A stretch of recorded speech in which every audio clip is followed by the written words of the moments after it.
I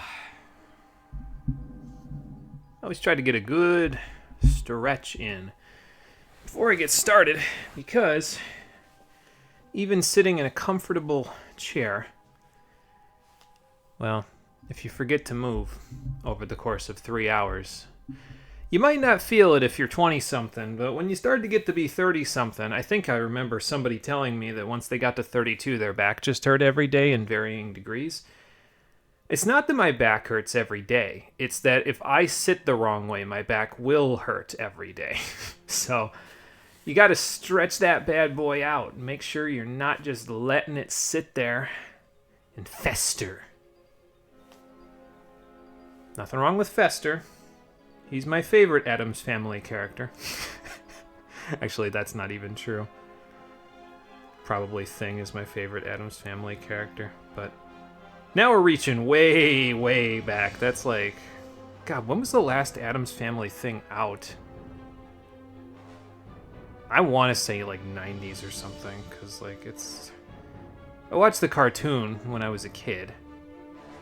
That's probably the last time I saw anything with the Addams Family. Like, Jesus, man. It's been that long.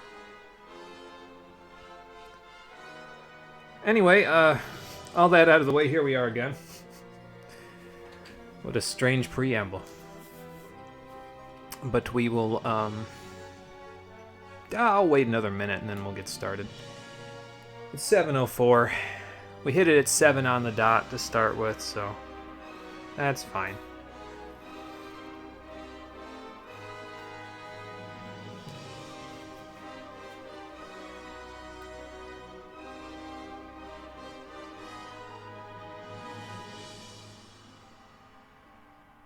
Yeah, I kind of wish the armor in this game looked like it does in the concept art. Like, it just looks blocky and kind of... It's weird to say, but it looks more like a caricature than the armor that you see in the splash screen here. Now, I understand this was drawn by an artist rather than rendered in 3D, but... I don't know, I feel like they could have, even with the PS3's... At this, relative to now, limited technology, I feel like they still could have rendered something that looks vaguely like that onto the screen. Like, I've seen the armors in Dark Souls 2. I know what they were capable of with this system.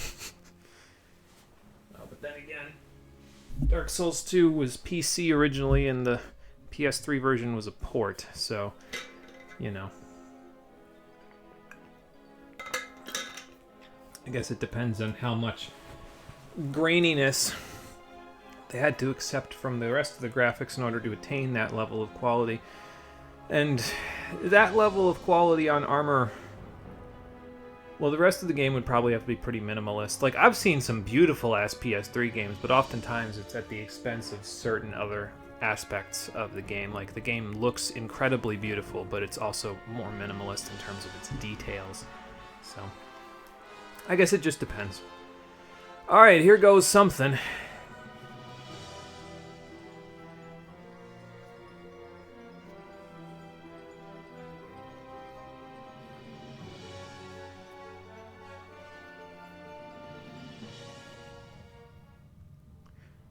Why am I even helping the Fae anymore? Like, after the bullshit at the House of Ballads, and the fact that, they just turned out to be a bunch of pretenders, like, you'd think I'd steer clear. I mean, I guess the Fae and Issa were alright, but you'd think I wouldn't be able to come up with an excuse to do this, because at the rate I'm going, I'm just going to end up being the guy that helps the Fae.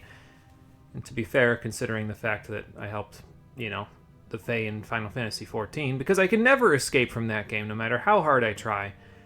I suppose it's not shocking that I would do the same thing in this game. How you doing, everybody? Welcome back to Kingdoms of Amalur Reckoning, the stream edition. It's not getting more epic every time I say it, but it's, just kind of existing. Okay, so I'm going to guess... Yeah, so this is the Sigil Stone, and likely we won't be able to fight any of the enemies until we take this first debuff. Looks like the waterfall Florian mentioned. Begin the rite of Valor. Trial of commencement. Yeah, so the door won't open until you take that. Let's have a look at what that is. Probably if you leave the dungeon, it probably gets rid of the minus 50% damage resistance. Jesus Christ. Hope the enemies in here aren't too tough, because good lord, I'm going to be taking some damage. I better be careful. Just tell me it's not like Sahagins or something. Okay, boggarts. I can deal with boggarts.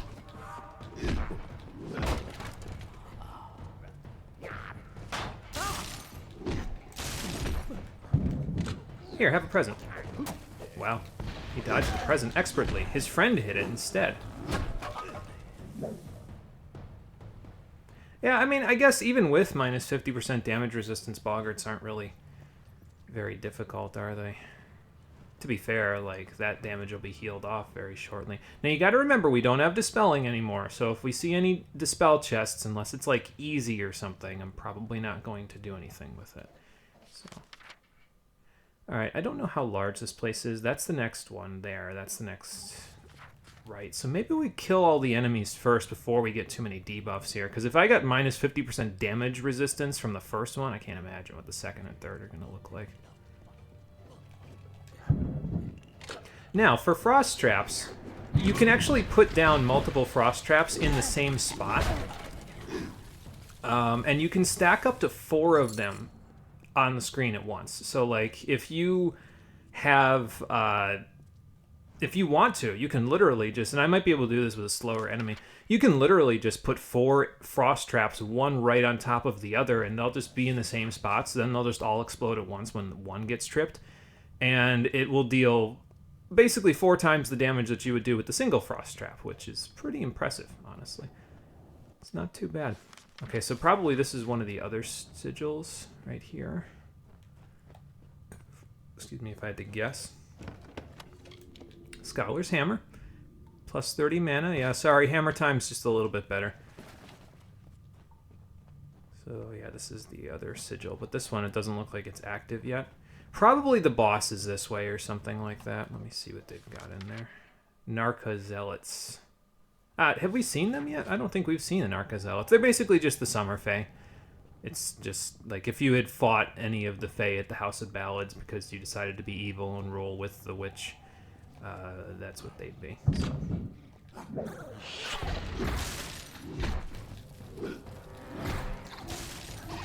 Oh god. Wow. Go ahead, do your spittle. That's fine, I've got a bunch of these, so... Okay, oh my god. I'm gonna die. No, I'm not.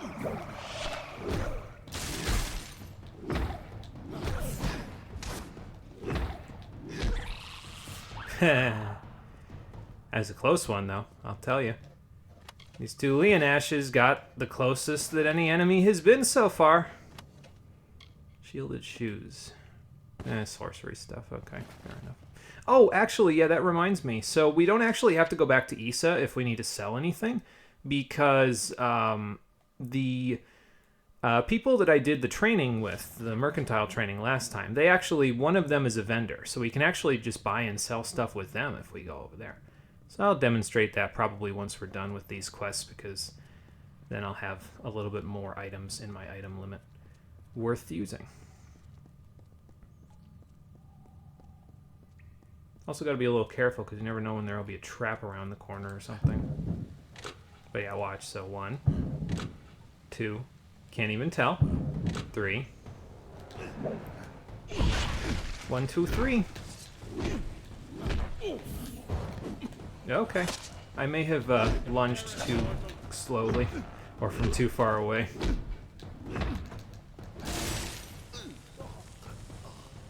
The Zealots aren't too bad. They've got Fey Blades.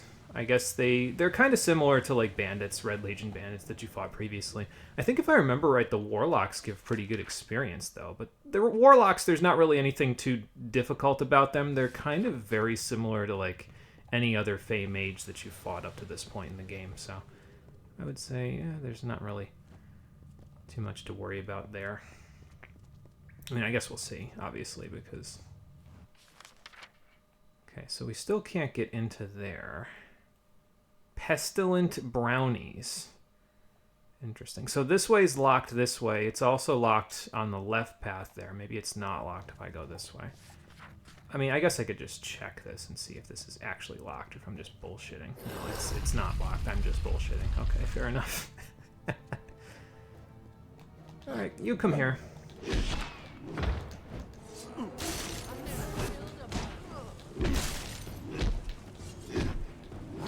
Man. Your friends had a pretty bad day here.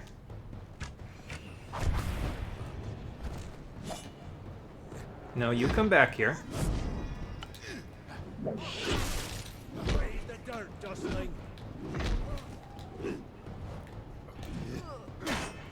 Stop it. Sir, I will be with you in a moment. I love lunge. It's just such a cool move to just use. Studded leather boots, not gonna need those. I don't know, I wasn't really paying attention to see how much the Warlock actually gave. So, yeah, I'm not sure Thurden's Charge is the correct thing to give here. I'm pretty sure you should be giving me something that gives me back a little bit of damage resistance rather than something that... I guess killing things faster is nice, though, to be fair. Oh, so this door was just never locked to begin with. I was just conditioned by the first door being locked to just say, okay, well, all the ones that have sigil stones near them are locked. So, I guess not. I was heavily bamboozled. That's okay, though. I wonder if these curses are going to go away once we're done with the dungeon, or if I have to, like, go to a healer after this. Because that would give me a reason to go to, like, Isa or something, I guess. So, pestilent brownies. Oh, and there's a Crudock. I should have saved. Oh, well. Put the fourth one down. Here come the bugs. 1, 2, 3. Okay, the third one. Oh, there go the brownies.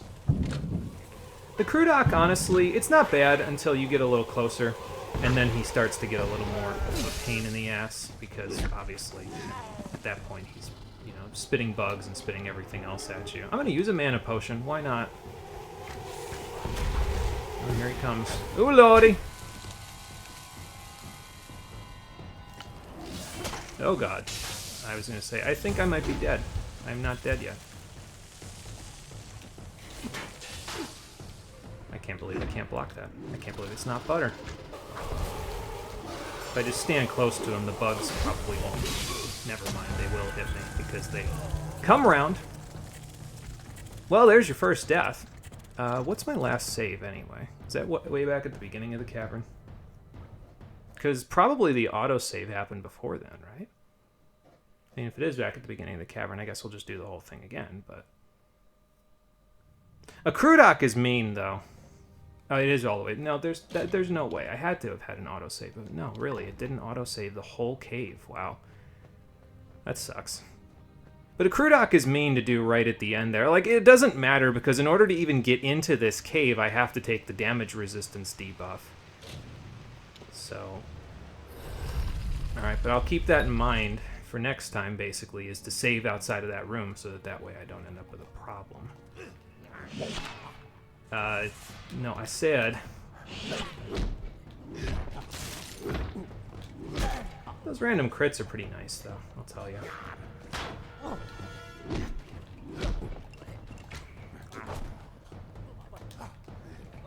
I guess I'll do more harpooning, why not? You can parry that once they hit the ground, basically, is probably the best time to parry it, so... Just in case you need a little help with it, you know. Maybe I'll go kill the Crudock first, just so that way there's less, like... Because the rest of the stuff I think I can handle pretty good, honestly. Like, I don't think I have... The Crudock's probably the only thing that I would have a particular amount of difficulty with, so I think we'll just do that first, you know.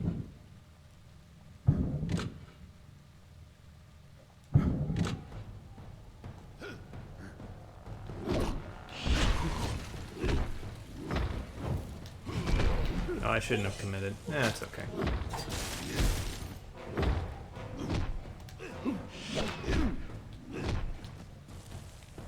Yeah, like, see, nothing else really causes that kind of difficulty. It's just the Crudock, so... But at least now I know, like, what the worst possible thing could be in this area. Is that the Leonash over there? Yeah, okay. Maybe I'll go deal with them, too, and then I'll put down the thing. Because, like, one Leonash by itself while the other one gets here shouldn't be too hard to deal with. Okay. Spoke too soon. Stop that. Are you just gonna super armor through every one of my attacks, or do you only do this to me, or do you do this to everybody? Because if you do this to everybody, I can see why you're locked in a cave with no visitors. Like, sheesh. You could at least be a little accommodating. Alright, chug another potion. That was the last minor healing potion that I had right there, so that's fine. Alright, where... Okay, so right here is probably the best place to save, since... I'm not sure why the autosave isn't... Usually the autosave happens, like, way often. Like, you open the menu or something, and it'll just be like, autosave! Usually it overcompensates, but I guess today it's not doing that. I mean, that's fine, I guess. I wonder if I should use Fate mode here? Just to take care of business a little bit, right?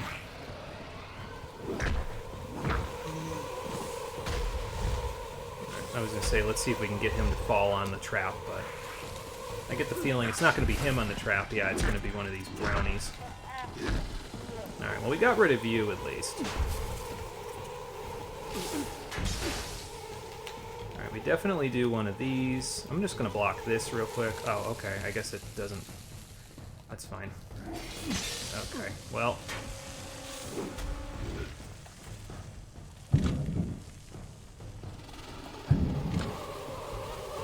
Okay, that's 2 frost traps, so potential for stun. No stun. There's the stun. Good. That's all I wanted, really. Yeah, Krudok is kind of mean in a dungeon like this where you have that 50% damage resistance problem, because their super armor is... Well, their super armor actually isn't the worst thing about them. The worst thing about them is that you can't parry them like most other large enemies. So, like, it seems inconsistent with the way that the rest of the game does things with large enemies, because, like, parrying is really, really powerful in this game. It lets you basically break through any of even the largest and most difficult enemies that you would expect would be the problem. And then you've got Krudoks who just randomly show up and decide, no, fuck you, you can't parry any of my shit. And I have tracking, so even if you dodge roll, you will get your shit pushed in. I don't know. I just want the stuff to be consistent, that's all. Okay, okay, go over here so the fire doesn't hit me.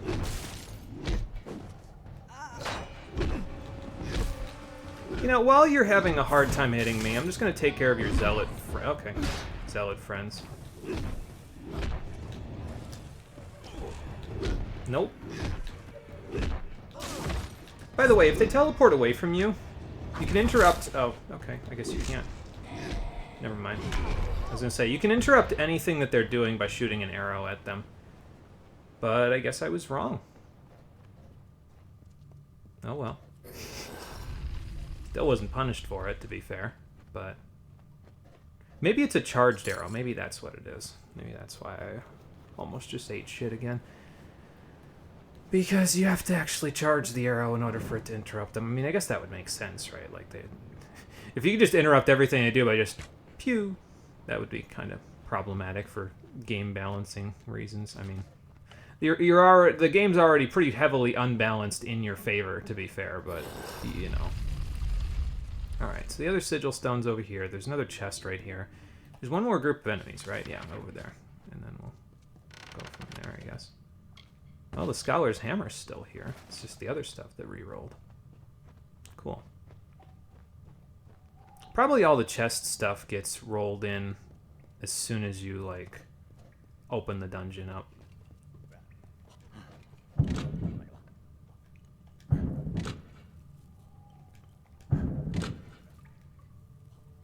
Yeah, let's put one more. Why not? Come along now. Well, now. The nice thing about frost traps and planting so many of them like that is that the AoE on it kind of lingers a little bit. So enemies might just walk over it and then just get absolutely annihilated by something that exploded like 2 seconds ago. Like, it doesn't have the widest range AoE on it, but if you stack them kind of close to each other, it makes it a little easier to splash the damage all over everything, you know? So. Actually, you know what? It just reminded me, that's why I didn't get my shit pushed in when I got hit by that guy's attack, is I arrowed him. So that means that the damage of that got reduced by 33% because of the poison. Okay, that makes a lot more sense now. I was like, why did that do so little damage? It should have done a lot more, considering my ineptitude. But no, that was not correct. All right, so now, I think actually before I hit this up, I'm going to save again. Just so that way it's taken care of, Because, again, since I didn't get an autosave previously, I'm not sure if I can trust it. So, since I can't trust it, it's just, Oh, good, they stack with each other. Trial of Strength. What does this do now? I have minus 50% damage and damage resistance. What kind of a world are you trying to have me live in? What is this, Dante Must Die mode?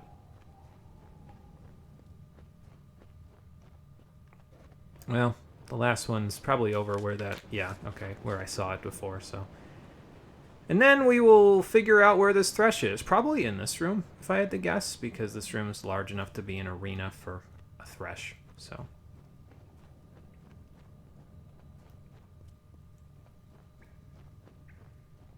Alright, last one. Continue. Trial of Agility. What does that do? Didn't make me slower. Minus 25 chance to evade. What does that even mean? Like, it didn't make my dodge roll slower. Maybe, like, if you have evasion, like if you're on a high finesse build or something, maybe that's what it's affecting. I don't know. Whatever, it doesn't matter. Because here's the thresh. Actually, I don't know if that's a good idea. I'm going to not do that yet. I was going to frost trap, actually, and then I realized, oh yeah, it's a thresh. It probably won't activate any frost traps, so.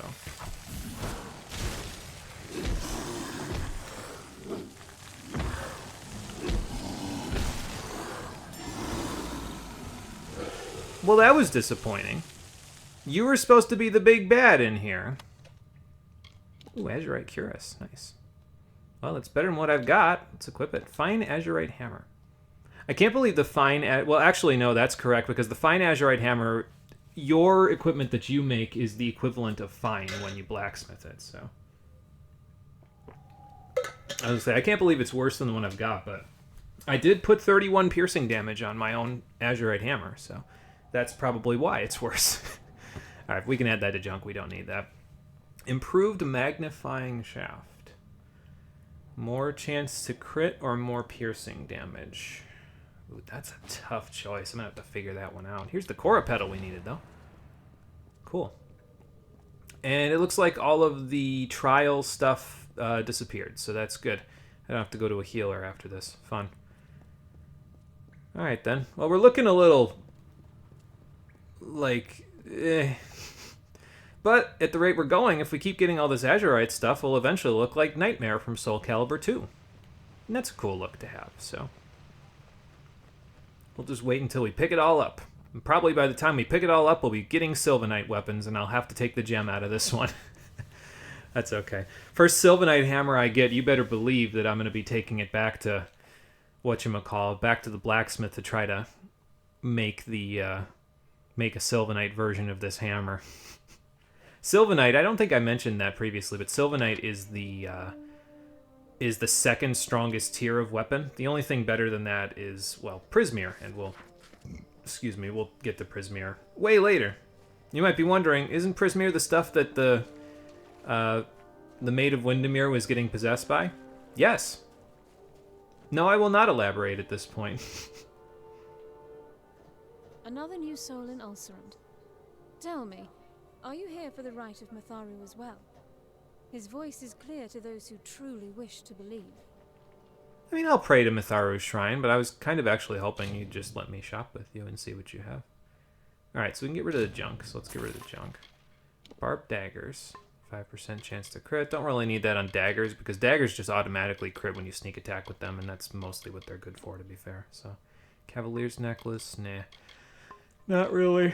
Consumables. Nothing particularly interesting there, at least for me. Miscellaneous. Ooh, I will take those Lambent protection shards, though. How much are those? $16.90 each. I can afford that. The reason why I want those is because I think we needed a total of 8 pristine protection shards by the time we're done, and I know we already used 2, so that leaves us with 6 more that we need. So, do I need any repair kits or lockpicks? I can get rid of this, actually. Get rid of that. Get rid of these. That.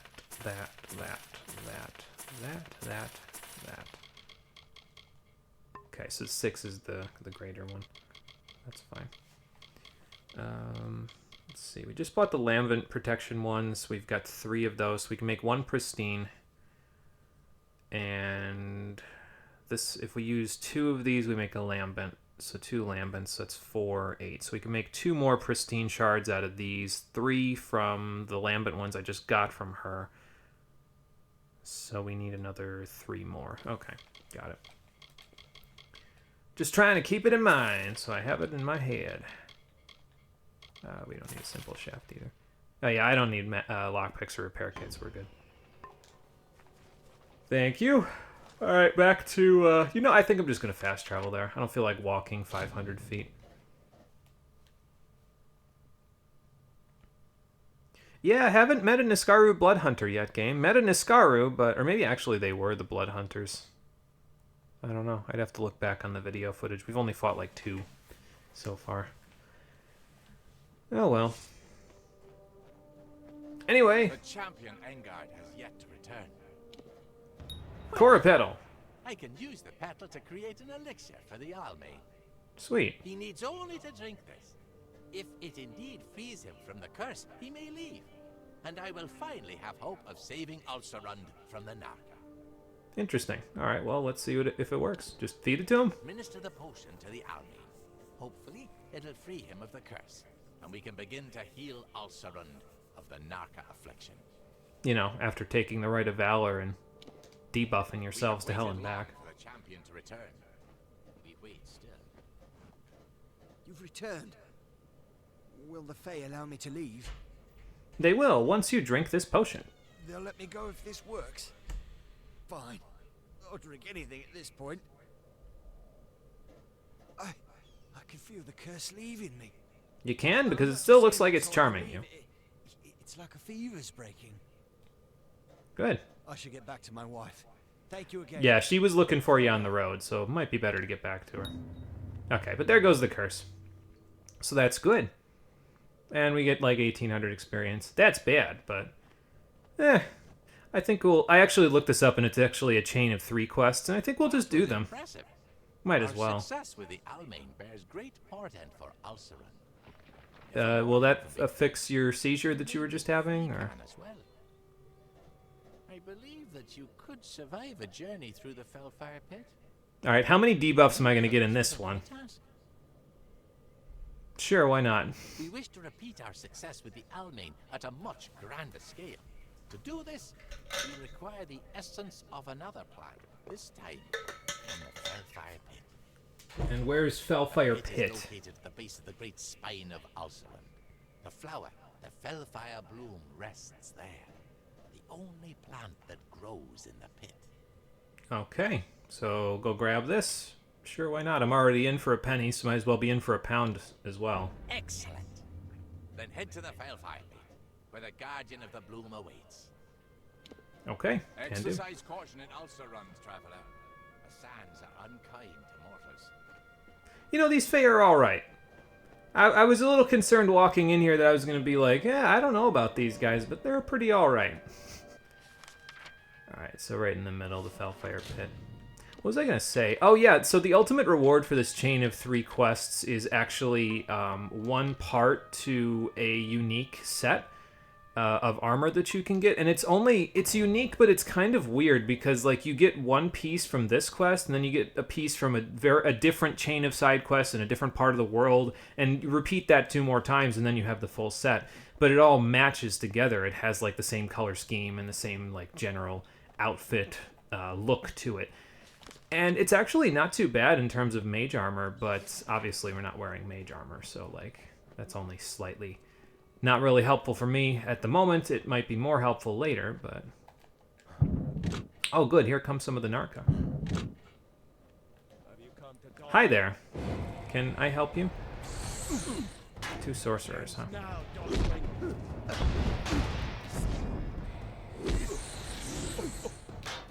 I'll be with you in a moment. I just gotta take care of your friend's spells that he keeps slinging at me. I should just kill this guy with an arrow. I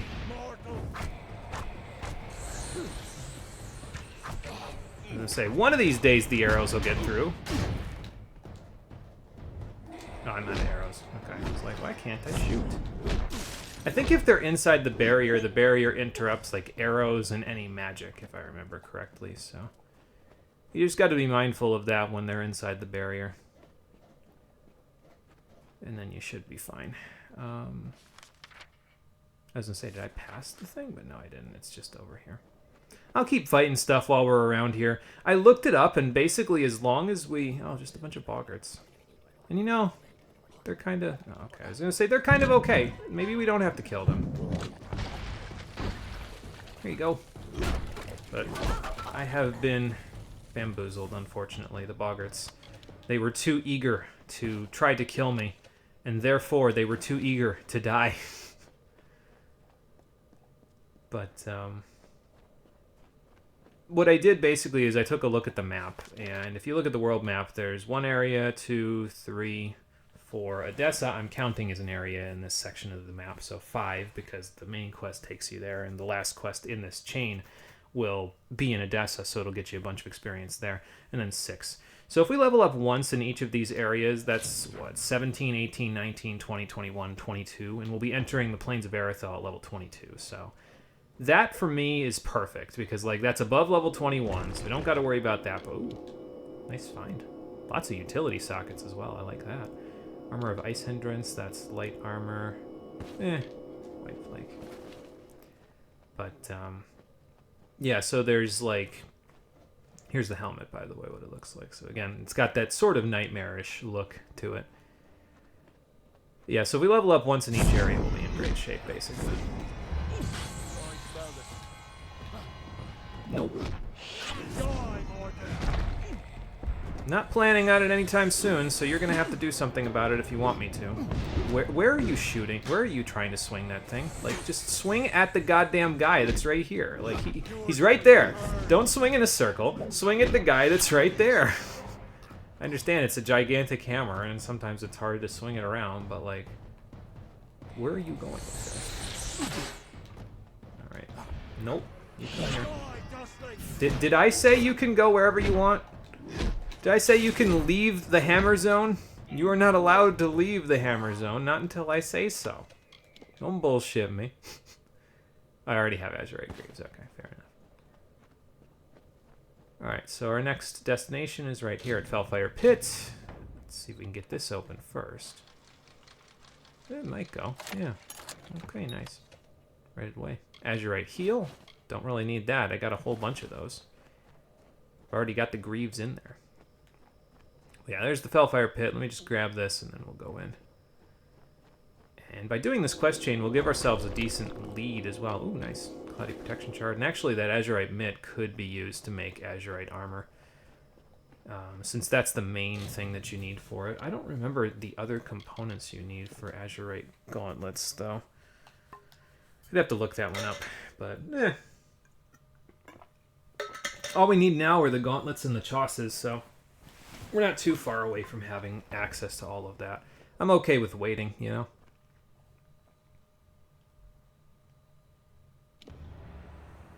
Alright, find the Guardian. Going to guess the Guardian is that way.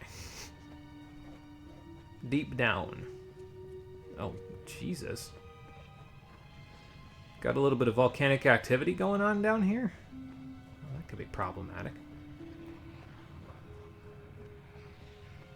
Let's hope that doesn't create, like, any problems where I'm swinging my weapon and the air resistance causes the area that I'm in to explode or some shit. Bandits? Mergen. Judging by the bodies.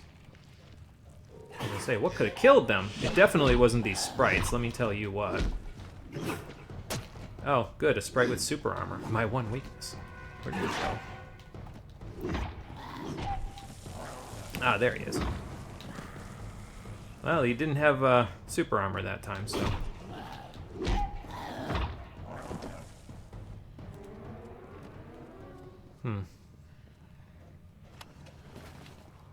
I just love how this is hard mode. And so, like, you'd expect that I'd, you know, be taking enough damage to where I wouldn't have it all back by the end of the fight. Like, I know I have a little health regen, but it's only a little, you know, so you wouldn't expect I'd have it all back by now, but... I just exit the fight and I'm already done regenerating HP. It's like, come on, man. Well, I got a whole bunch of Mergen. I'll slightly adjust these. Just kind of leave them all there. Draw them all to me. Oh, kobolds, okay. Why did that put this guy so far away? Like, when I say harpoon, I mean harpoon him to me. Please. No, let this guy hit them, actually. Because he's got too much HP missing already.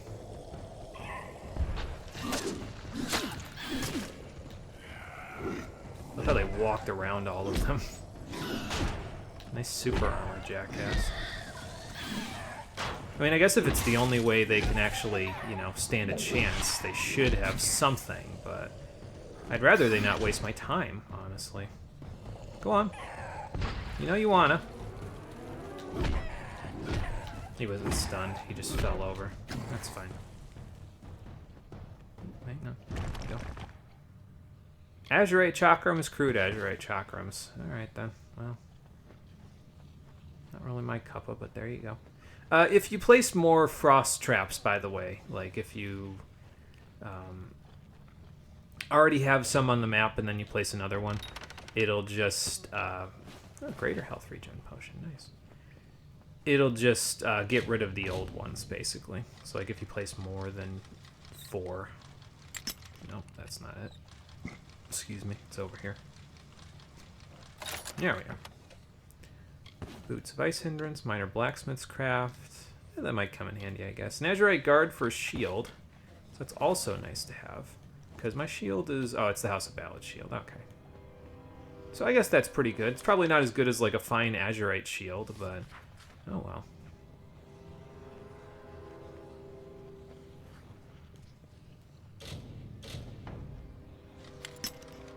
Okay, not there.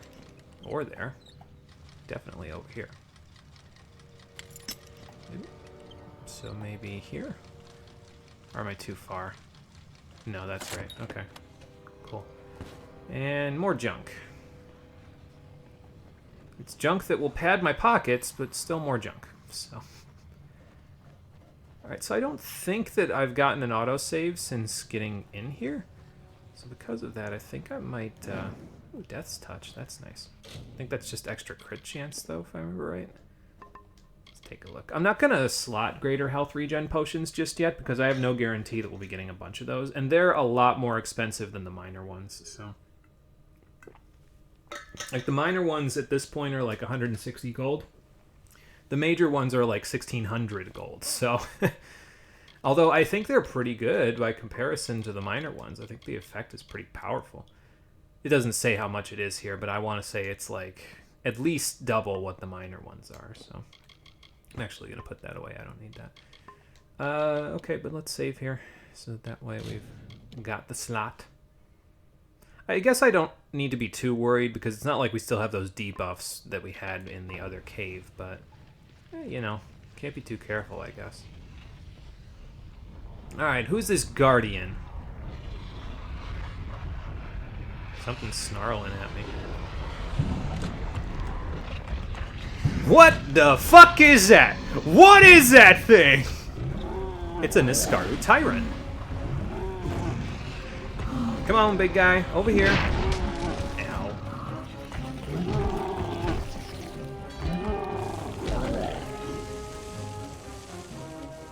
Hard mode, by the way. They're weak to ice, normally. If they shoot the fireballs, like I said, it's weird with the Crudocs, right? Like, you look at this thing and you think, oh my god, that's gotta be harder than a Crudoc. No, you can parry the fireballs, which is not normal, by the way. You normally can't parry magic. But you can parry the fireballs, you can parry pretty much all of his attacks. Really bizarre. I don't understand. Ooh, improved energizing rivets. Aren't those the ones that I need? Yeah, they are. Ooh, huh. Nice, thanks, game. That's actually very helpful because that's one less I need to go buy. Fantastic. Alright, time to do the cactus dance. Nice. Got a Fellfire Bloom, and I didn't even have to invest in alchemy to get that. It'd be kind of funny if, like, you had no alchemy and it just, like, didn't give it to you, though. You'd have to go back and be like, I tried to get it, but it didn't give me anything because I don't have any alchemy. Well, fuck. I guess we're all screwed then. Well, an extra chest out of the detect hidden door, along with some enemies that are trying to murder me outside, because why not? Some sprites. This is what you sent? I just killed. I just killed an Niskaru Tyrant. I didn't see that thing before this, and I just killed it, and you're gonna send 2 sprites after me. You out of your goddamn mind. More Mergen, or are these actual Niskaru? No, these are Mergen. Alright, that's fine.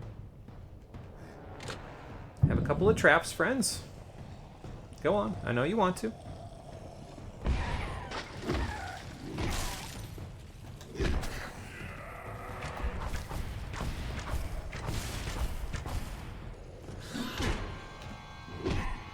You're gonna have to do better than that, sorry. You wanna break my shield? You gotta hit a little harder, sir. Oh, okay, I see. That's kind of actually funny. Because on this side, the Mergen won. On the other side, the Sprites won. Unless the Niskaru Tyrant just killed all the dead bodies in here, which is possible. Do I care enough to do a hard chest with no Prismere lockpicks? Well, I do if it's going to be that easy. Jesus Christ. Amulet of Fire Hindrance. Nope. Sharpening Hilt. I think I've already got that. Yeah, like, see what I mean, though? Like, why would I even bother at that point, you know? Like... that treasure's not worth me using all that crazy shit. So, why would I even bother? I see the enemies on their way.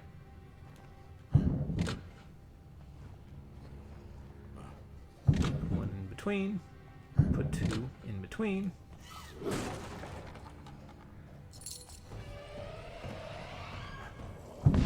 Oh, right. I blew one of my other ones up. Whoops. What, did I attract the attention of the other ones? Yes, I did. That's okay.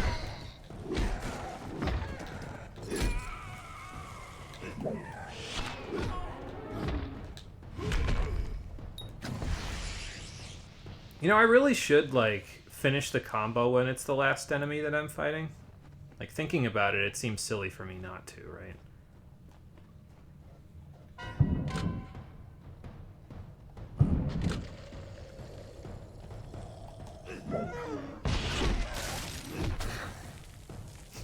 Sometimes those crits just hit like a freight train, dude. Jesus Christ.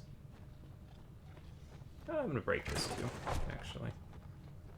You never know, it might actually have something in it. Might be the last box, and that's why it has something in it.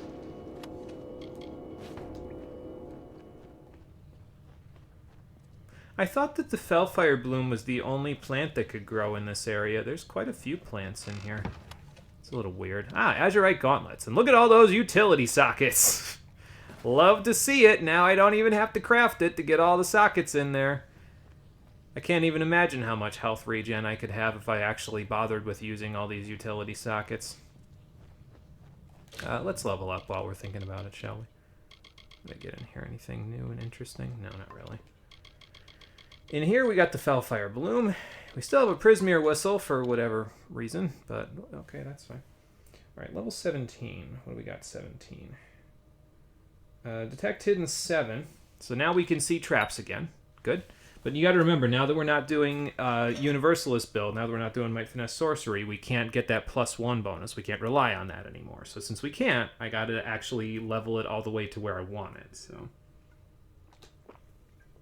that's what we're going to do. Now, as for the build, what we're going to do for now is I'm going to get this arrow technique, this bow technique, Arrow Storm. This gives me, it's not as good as Mage's Vortex in my opinion, but it gives me a little bit of crowd control from further away. It basically, you block and then you use the arrow ability. So in my case, you block and press triangle, or you hold triangle. And if you hold triangle, you can charge a shot, which will make it deal a little more damage. And I think it makes it rain for a little longer if you charge it.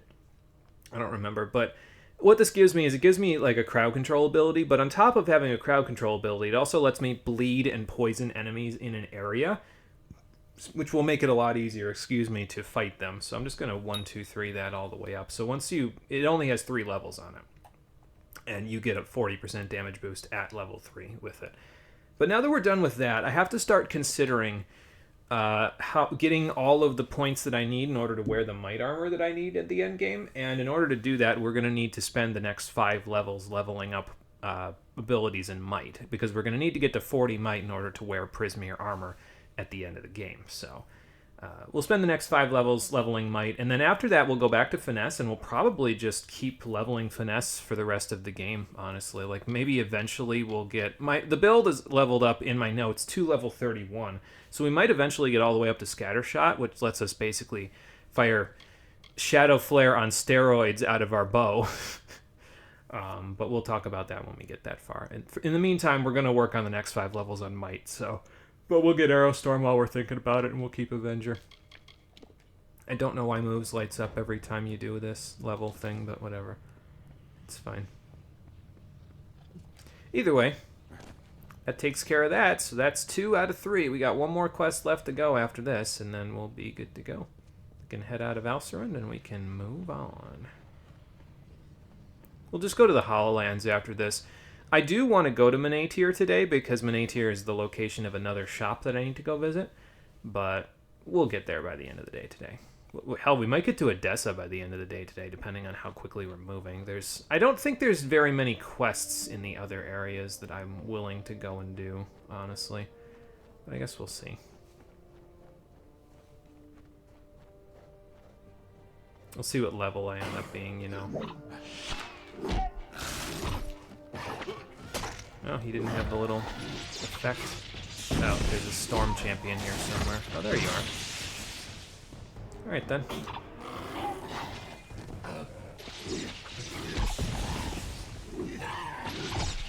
Stop that.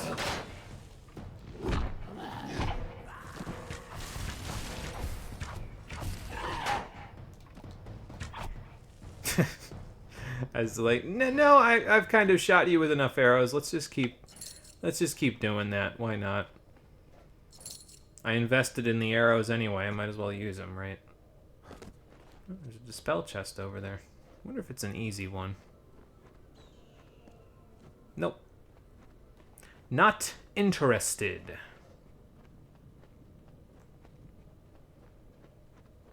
Honestly, I'm not sure what kinds of levels we can expect to get out of... Oh my god. Man, he ran right up on me. He was like, no, I'm gonna whack you upside the head immediately.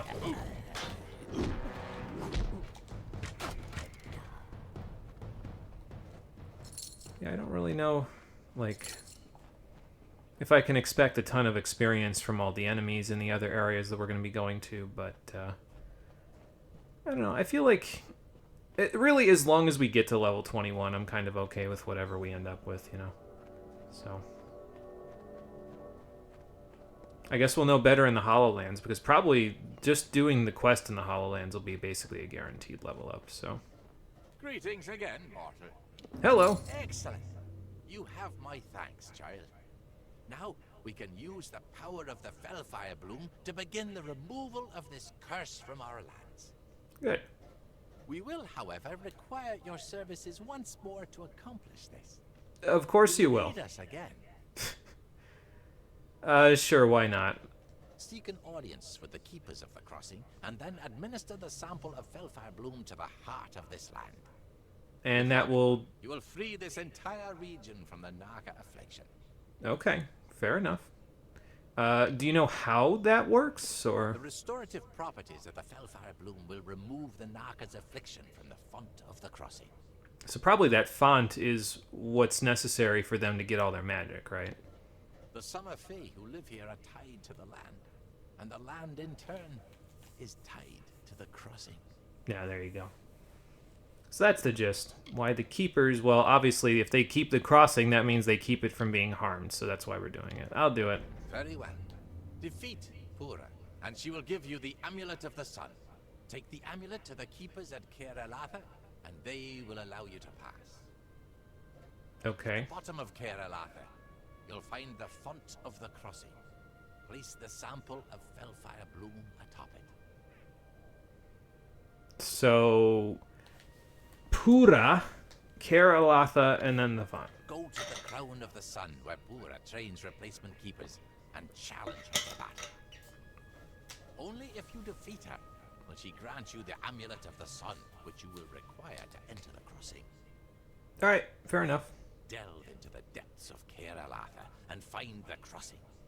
Place the sample of Felfire Bloom atop the altar at its center. And then you'll all be good. Got it. If our theory is correct, your help in this matter will finally free Ulcerund of the Narca affliction. We will find out, won't we? I think if I remember correctly, though, the Circle of Engard leaves if you finish this quest, if I'm remembering what I saw in the notes about this one. So just keep that in mind if you're heading through and deciding to do this for yourself. Alright, so up the main road, and then just go around this way, and we'll just take care of some more of the Narca. And a pile of rocks. We'll head up there. Actually, that's not bad, because then it'll give me a section where... I don't know where Karalatha is, but it'll give me... If there's something here that I can look at, then it'll give me something to, like, fast travel back to when I'm done at the Circle of Engard, so I can go to the HoloLands pretty quickly after that. Of course, it's not going to be as easy as I'm making it sound like when we go to the HoloLands. There's at least one very nasty customer in the HoloLands itself that we have to deal with in order to get up to where the Templar that we're looking for is. We'll talk about that one. It'll be about as nasty as the crew dock. Really, honestly, it's a little more annoying because the crew dock's just like in your face about it and you can't parry a goddamn thing he does. That one, you can parry some of the stuff, but, well, there's a little more to it. There's a troll.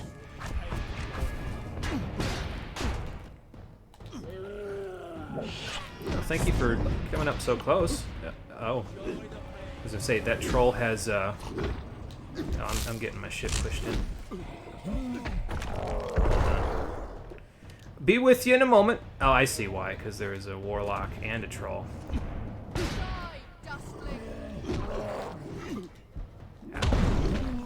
Troll, get the fuck away from me. I have to take care of your warlock friends. Ow. Okay.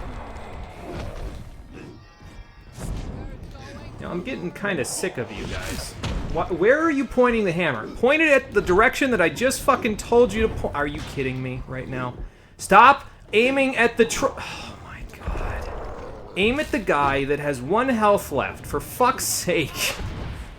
What is wrong with this game's targeting system? It did it again. Like, Jesus Christ, don't aim at the troll. You're not gonna get anywhere. Aim at the guy that's cast... Oh, it did it again. I almost just got my shit pushed in because it did it again. Look at it do it twice. Okay, it keeps doing it. Alright, well, at least now it's over with. Like, we don't have to worry about it anymore. I can just deal with the troll on its own. But, like, you saw it switch targeting there, right? Like, what the hell?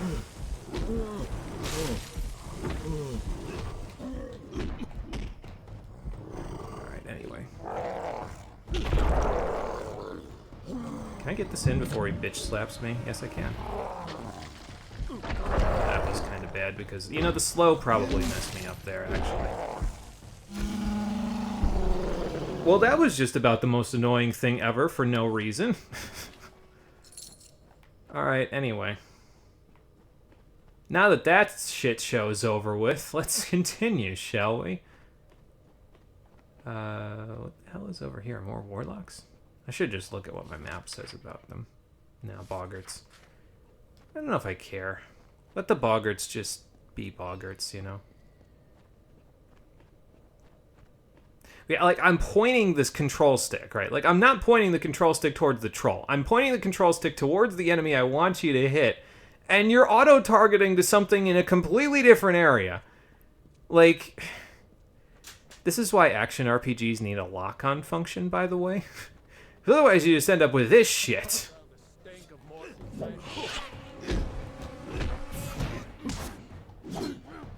Oh, okay, well.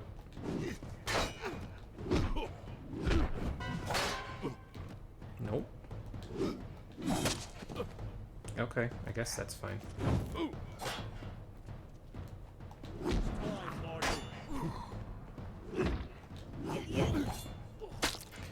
It's kind of tough because, like, when they start that attack a little bit further away than I think, so I end up parrying at the wrong time, but that's okay. I'm so used to the way that you have to parry in Souls games where you have to make it more frame perfect. I don't have to be frame perfect in this one, so I don't know why I'm trying to bullshit it out. I mean, I don't even have to be frame perfect. I don't have to be perfect at all because, like, they're not dealing enough damage to actually break through my shield, so I don't know why I'm trying to get, like, super fancy on them. Savage Hammer! 12% crit damage. I'd rather have the extra chance to crit. The protection shard is appreciated, though. I think this one is, yeah, it's down there. So we'll go take care of this Pura person first. This life offers Then we'll go choices. down there. Fight or die. Those who choose to live face conflict. It is the natural balance of this world. The weeds preclude the flower's bud. The spider's web arrests the fly. The water carves the rock. In the dry wastes of Datir, in the land known as Ulcerund, the House of Valor became the home of this primal force. Conflict? Yeah, I guess that makes sense.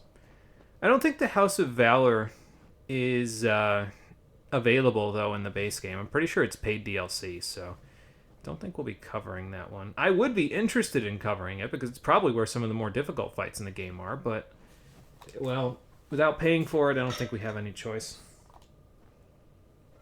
A child of dust.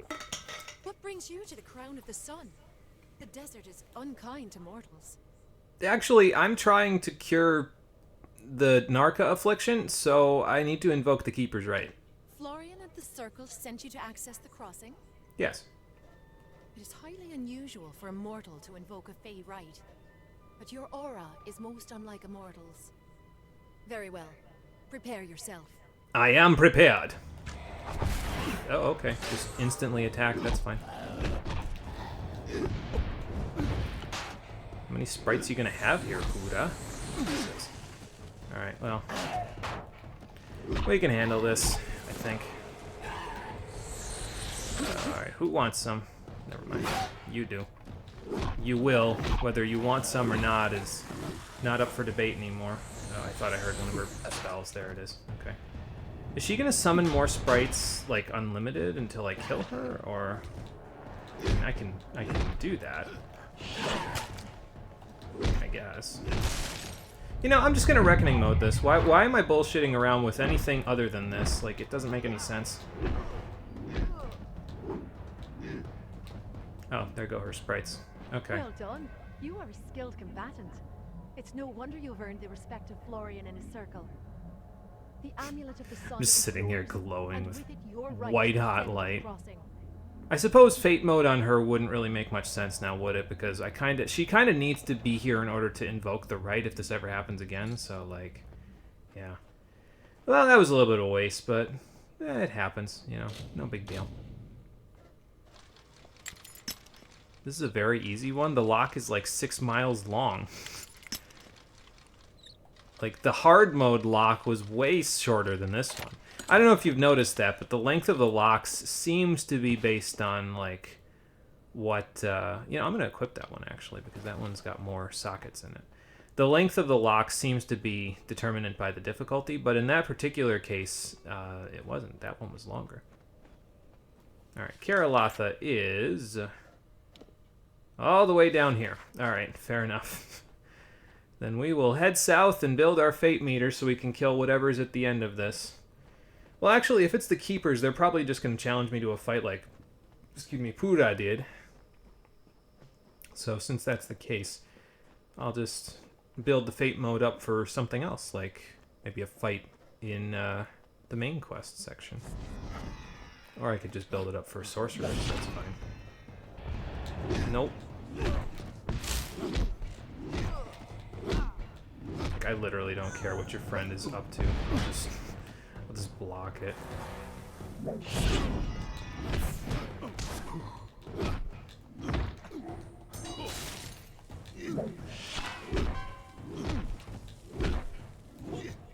You will all go to the Hammer Zone. Every single one. I used a lot of mana in that fight. That's okay, it'll be back by the next one. Well, don't need an oak buckler.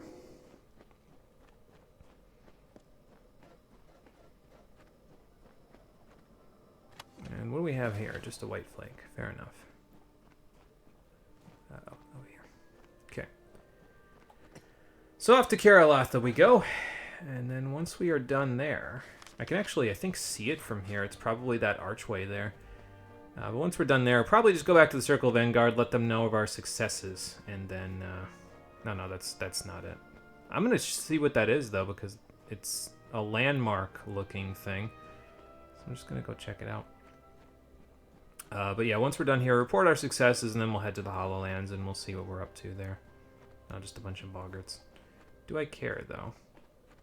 Nah, just let them catch their little fly things. Fly spirit.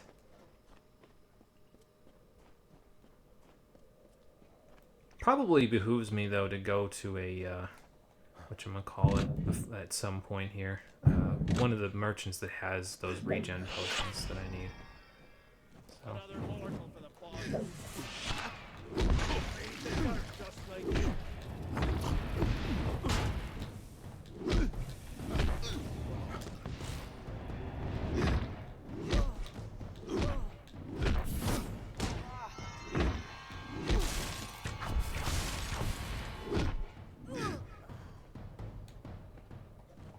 Okay.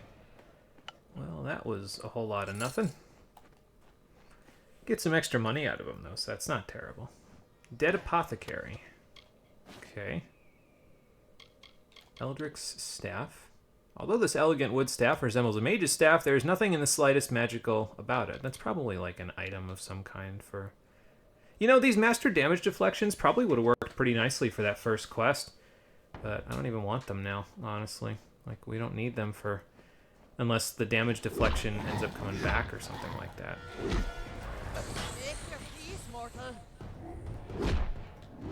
How about you make yours? Where was my hammer going? Why was it not swinging when I was pressing the square button just there? It's weird.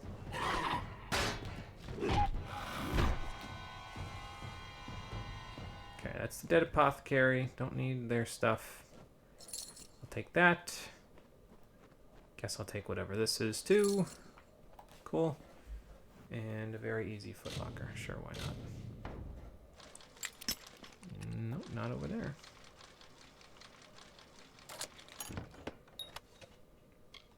Another one of these. I probably shouldn't have just taken that because I don't need it. Is it better than the one I've got? Probably not, right? Okay, so we can stick that away. This is the one I just got, so no, it's not because it's just got one armor socket on it, so. Alright. It's going to be tough, though, I think, for things to beat the House of Ballad's shield now that I look at it, because it's like, wow, the House of Ballad's shield just has, like, all that extra stuff on it, you know what I mean? Fine Azurite Kite Shield. So we've had an Azurite shield for a little while then, actually, because the one that we had was looking like that. But yeah, the extra health and mana on House of Ballad's shield, I think, is going to make it tough for anything to beat it for a little while, so... since that's the case, I think we'll just keep it for a little bit. And then we'll, maybe if we get a Sylvanite shield, maybe then I'll consider switching. Because we shouldn't get a better shield than the House of Ballad shield, other than the fine Azurite ones, until we get Sylvanite. So once we get Sylvanite, then I'll, consider it. Are those more boggarts? Barguests. Pups sleeping in somebody's, probably what used to be somebody's camp. Just leave them alone. It's fine. Oh, I'll take this, though. This will give me about as much experience as they would have given me. Among Oh, maybe a echoes little of less. golden coasts and silver seas, Lyria drew near. She saw the priestess Oh, asleep, okay. reclined on dark earth. It's the first time I've seen a sprite get a Under the gleam of screen like that. I was like, what the hell is that heaven's supposed to be? And then it's like, oh, tantalized Sprite the Flame stars. Champion, right? Lyria whispered to Tyrion. On a rocky spire, a silver stone shard. There was a seat I got it. Flame Champion. Alright, cool. a shard of light to glisten in the foam, a spire from the seabed to drip from the sky's veil. There will your people be closest to my voice. And so awoke Beala Tyrion, the calm and majestic, to see the cliffs against the coast, and Lyria's throne before her. If Beala Tyrion awoke in this region, why is there a region called Tyrion's Rest in the plains of Arethel? Unless that Stone of Summer is just like for the plains and for Daytyr, which I guess is possible. I would think that the Stone of Summer would be for Daytyr because it's so hot, and then maybe the Stone of Fall would be the plains of Arethel, or the Stone of Autumn, and then the Stone of Winter would be on the opposite side, but maybe they just have summer, and then they have autumn in Cluricon, and then they have winter in Alabastra. Maybe. What do we got? Very easy. I'll be the judge of that. You were correct. It was very easy. Okay, Ker Ilatha. Let's go see if we can find the keepers so we can cure this affliction. Also, here's my question, though. Wouldn't the keepers have already gone and gotten this whole affliction thing taken care of if it was a problem? Like, why are they just hanging out in here and not doing anything about it? Is it because they're Summerfey and so they're like, well, this is tradition, so we can't do anything? Like, are they holding their hands, like, tying their hands together because of that? Or, like, I don't know. Guess it doesn't matter because we're here now, so now things will change because we will make them change. I guess.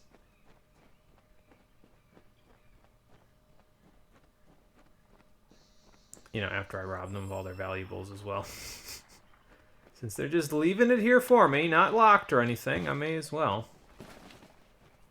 I keep putting all this mage armor and stuff in thing because obviously we don't have any points in sorcery anymore, so we can't even if we looked at it, we wouldn't be able to benefit from it. So. Mortal.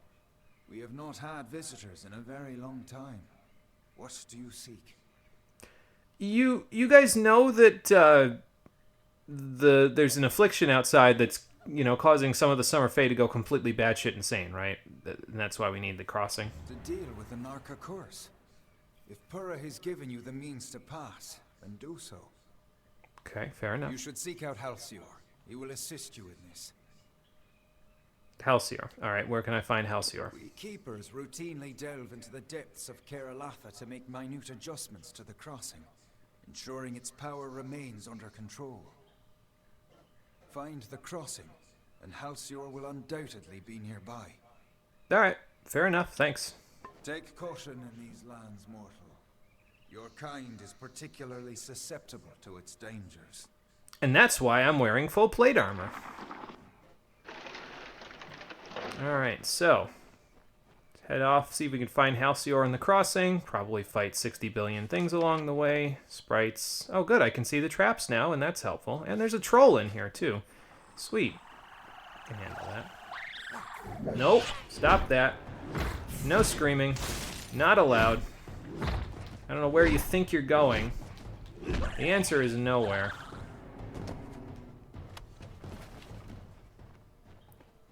I thought for a second I was going nowhere as well because she got me stuck behind her body for all eternity, but nope.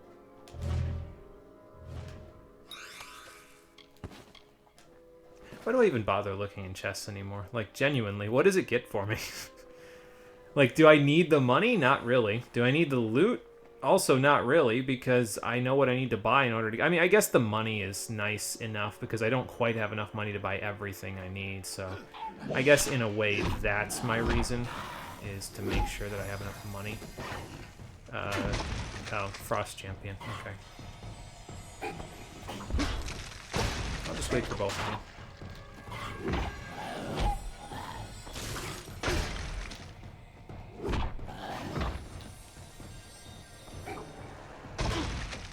Yeah, see, even if you get it right as you get hit by it, you can't parry that normally.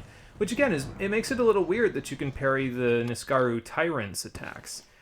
Like, that's a fireball, so that's magic, so why can you parry that, you know?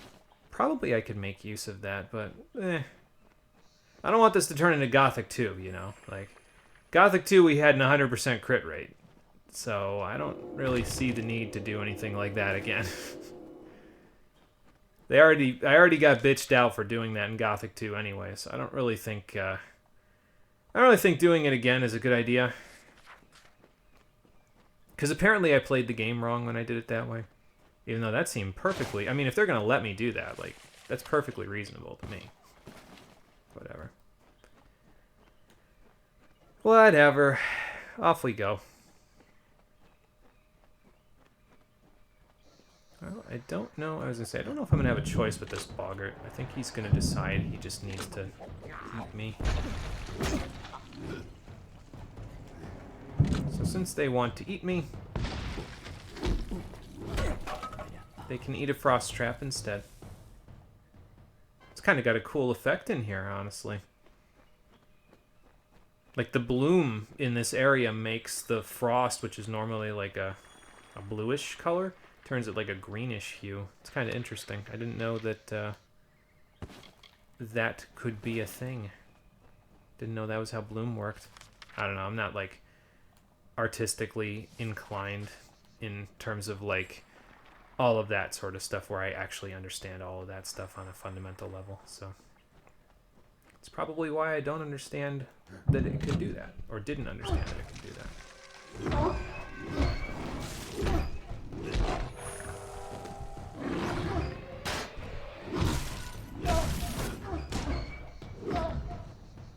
Oh, okay. 1 HP left. Sorry, pup. Didn't mean to leave you on 1 HP. It's like purposely not just annihilating Sif as soon as possible in Dark Souls so that you leave him to the point where he's limping. Why would you do that to the poor boy?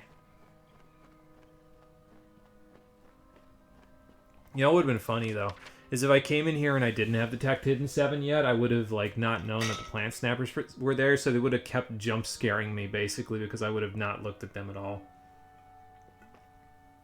Like, the only reason I'm even cognizant that they're here right now is because I can see them on the map. So if I had, like, just come in here, I would have been walking around and be like, what the fuck? Okay, so Troll and Boggart. I don't think the Boggarts we can get a kill with Fate mode, but...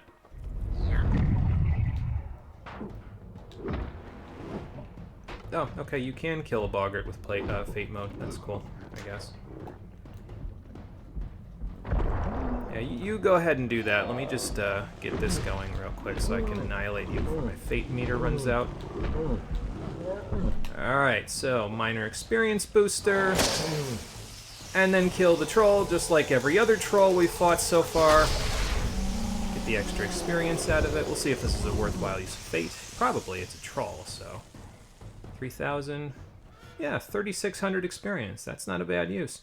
Good. We'll, oh, and I even got another experience booster out of the matter as well. That's awesome. I will take that. How the hell am I going to do this? Wait, I have an idea. Ha! I love Lunge. It's such a cool ability. It just costs a lot of mana, though. That's the only problem. Ah, didn't quite do it right that time. Oh, well. You get the point. But yeah, no, Lunge is a fun ability. It's like Harpoon. It really, honestly, just is a second Harpoon, basically, all things considered. I wonder what a Fate Shift Boggart kill would look like now that I'm thinking about it, because like there was just like, oh yeah, I kind of need to have him run this over for it to do anything.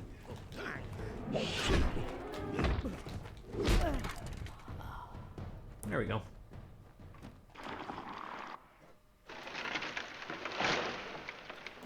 Just a chest. Alright, cool. I'll take it. Probably get attacked by something from behind after looting this, but you know, it's usually how it goes anyway. Well, so far so good. Yep, there they are. Yeah, see? How did I know?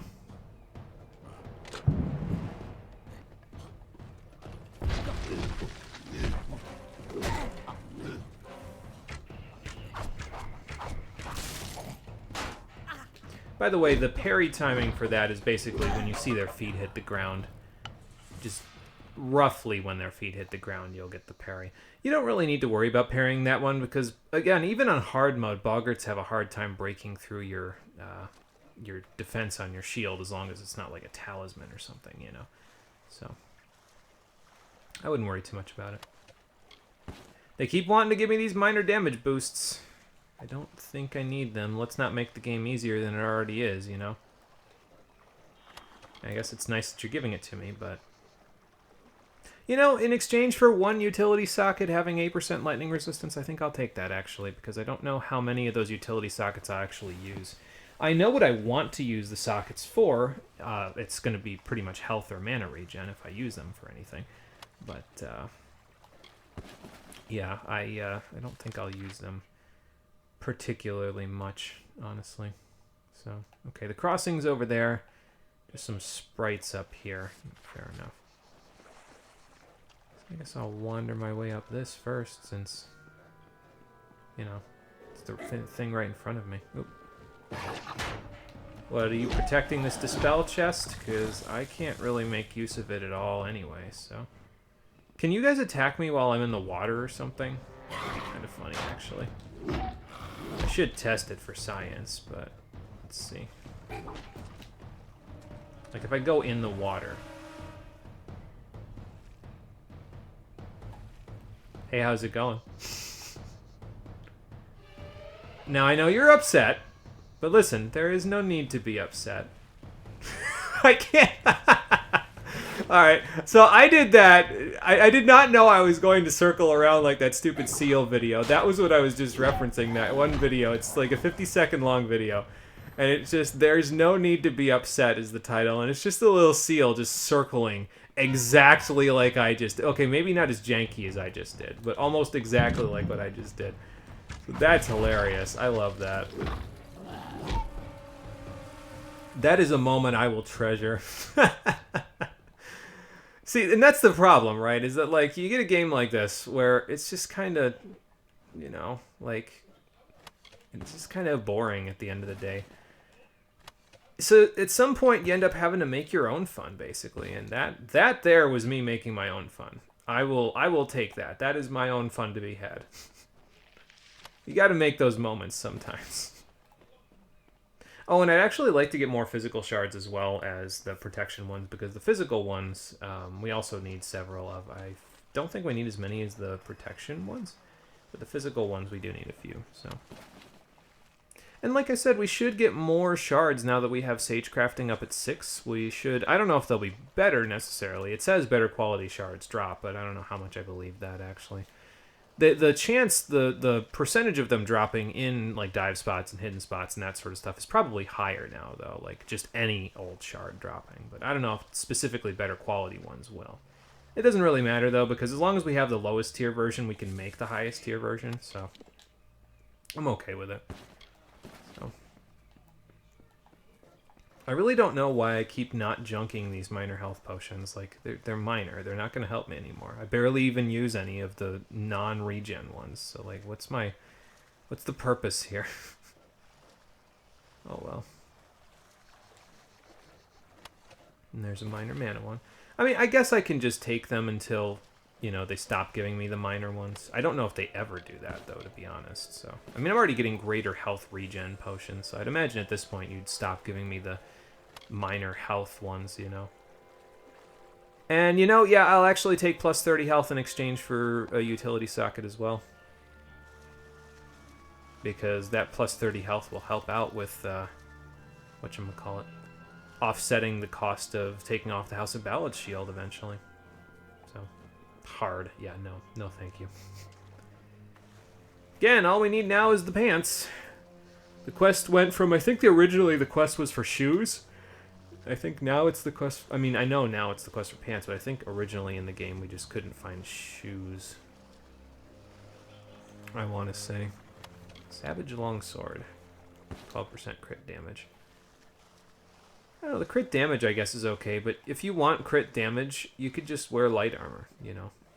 So, that's what I would do anyway. If you want, I would say it's probably better to invest in chance to crit than it is to invest in actual crit damage.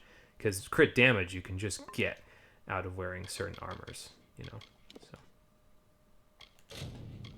Okay, we haven't hard saved since Felfire Pit, so let's do that now. And we're 17 and a half, actually, so that's not terrible.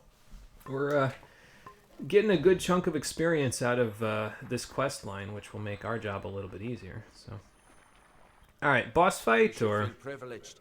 The crossing is not a place of mortal business. You are the first to come this far. Yeah, well, you guys are sticking your heads in the sand and not, you know, actually doing anything about the curse, so we have need of the crossing. That essence of the Fellfire bloom is meant for the crossing, yes? To cure this region of the Narker curse. Why is that in quotes? I will not allow it. Florian, in all his wisdom, does not see what I see. Ah, yes, one of Kingdoms of Amalur's other tricks to its quest. The pull the rug out from under you at the 11th hour. Sure. Okay, so what do you see that's so important? That the crossing is a solution to this long winter. No Fey empire has ever risen so. It is not the way of things. I have been using the power of the crossing to gradually tip the balance of magic in favor of the Summer Fey in Ulcerant. But this had unfortunate side effects. So you tipped the balance of power in order to save your race from the long winter, but you caused them to go insane in the process? The crossing is tied to the magical essence of this land, and so are the Fey of this region. My tampering has driven them to madness. So how do you figure that's a solution? Corruption. Better for a few of us to be mad than to wait for this long winter to end. No, that's not a solution. A few of us being mad means that you guys don't live long enough to see yourselves through the long winter. So what happens now? I end you. Florian and the others cannot know what I have done. Not until I am finished and the long winter ended. Why does this always happen? Oh, I don't have fate mode. Oh, okay, you have Sprite Flame Champion to help you out. Oh my god. Okay, what the hell is hitting me? Just all the... Can I, like, block for a second, please? Like, I'm pressing the block button, guys. Come on now. There we go.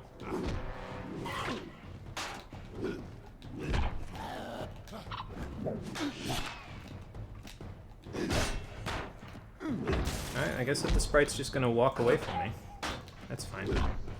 Get rid of him. Now it's just you and me! Oh, okay. I mean, if you want to just have super armor, that's fine, I guess. Bye. Ah! No, that's not what I was looking for. I was gonna say, the pants I've been looking for, but those are steel. Those are not, azurite, unfortunately. Greater sharpening handle.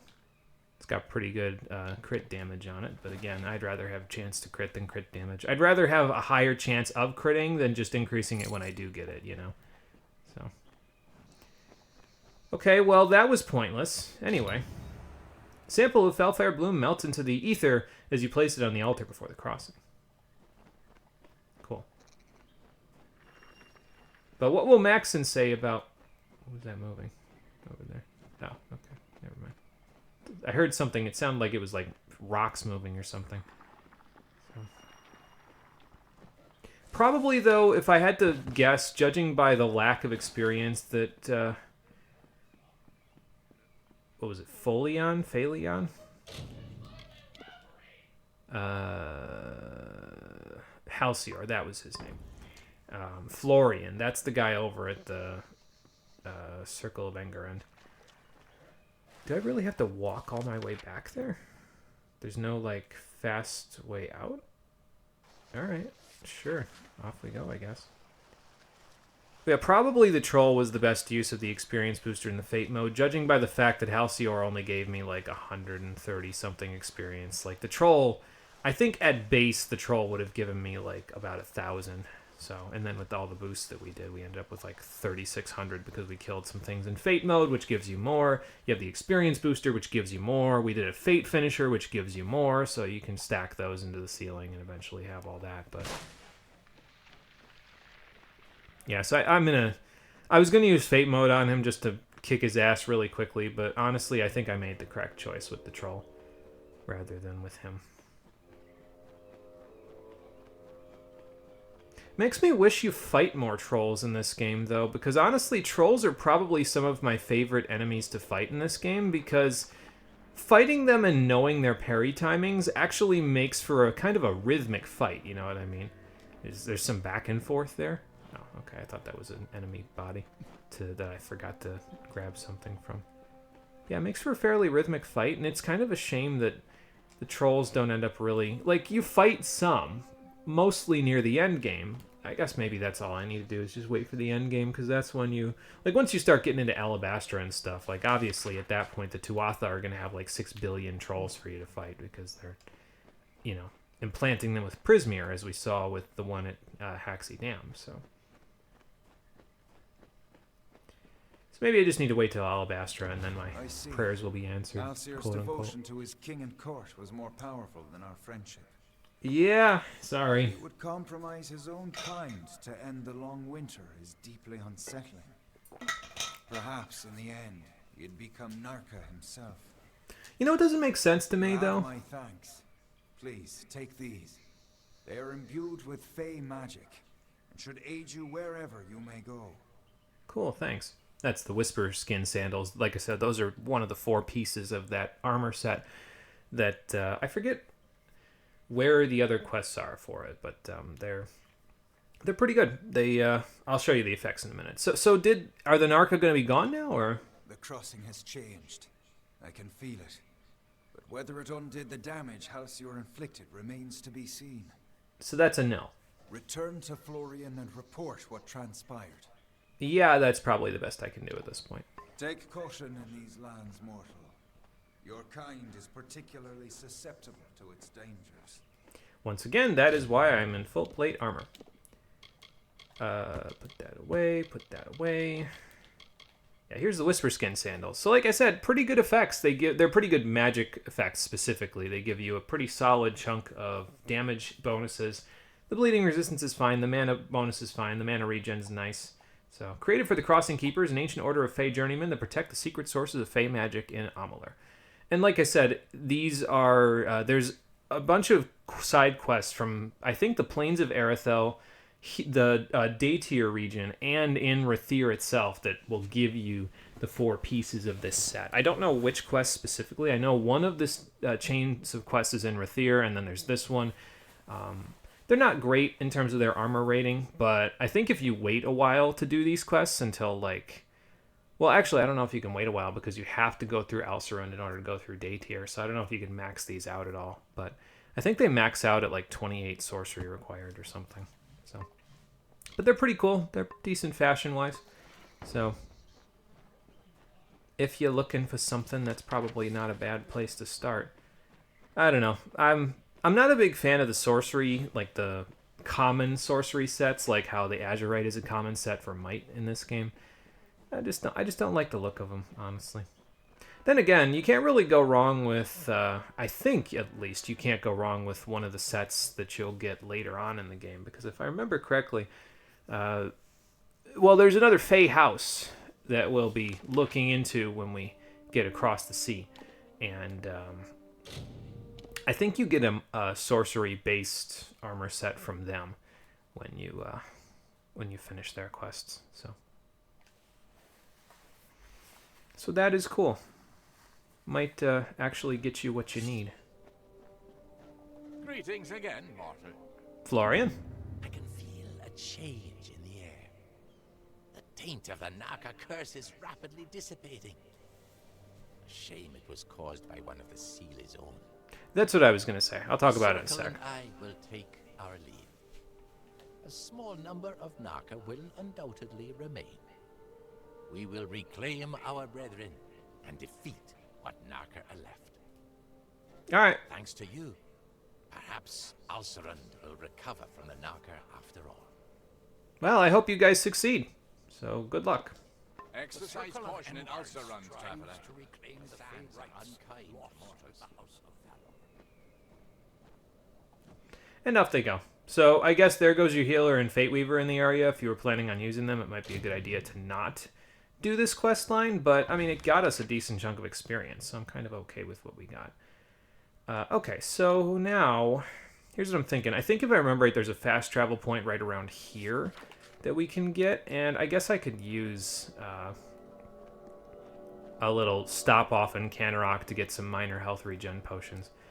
So, I think if I remember correctly, Florian and the rest of them will help you fight any Narca that you see out around the wastes now. I'm not sure where they end up wandering to, but that might be helpful. It's a hell of a haircut that guy's got there. Oh, that's their healer with the friggin' Fury haircut. That's cool. Do they go to the Caverns of Ingress? No, that's going to the Red Marches, which is where we don't really want to go. But as far as I'm aware, if I remember the quest log on the wiki correctly, they'll wander around the different parts of the wastes, and they'll, like, I don't know if they patrol an area or what the case might be, but you'll find them around, basically, and if you're fighting any Narca, they might join you in a fight if they're in the area. Is that one of them up there? Sealy Summoner. So are these Narca?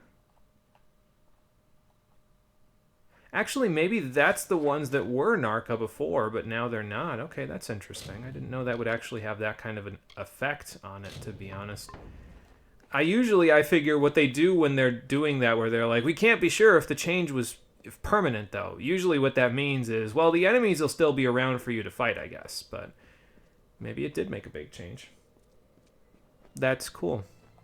It's nice when I can learn those sorts of things about these old games, though. Like, sometimes the misconceptions are there, right? Like, sometimes you think that a game is going to be a certain way just because you're used to the idea of it not being very good. And you end up, with preconceived notions about it. So, in order to break those preconceived notions, sometimes it's nice to, like, play the games a little bit and just kind of get those notions out of your head, right? Those Boggarts gave 500 experience between the 4 of them. And all I needed was 4 frost traps and a few swings of the hammer. Yeah, I think this is the spot right here that you get a fast travel point for. If not, we'll keep going, because I know there's another one coming up, like, right at the beginning of the HoloLands, so. There we go. Egan's Tomb. That's what we're looking for.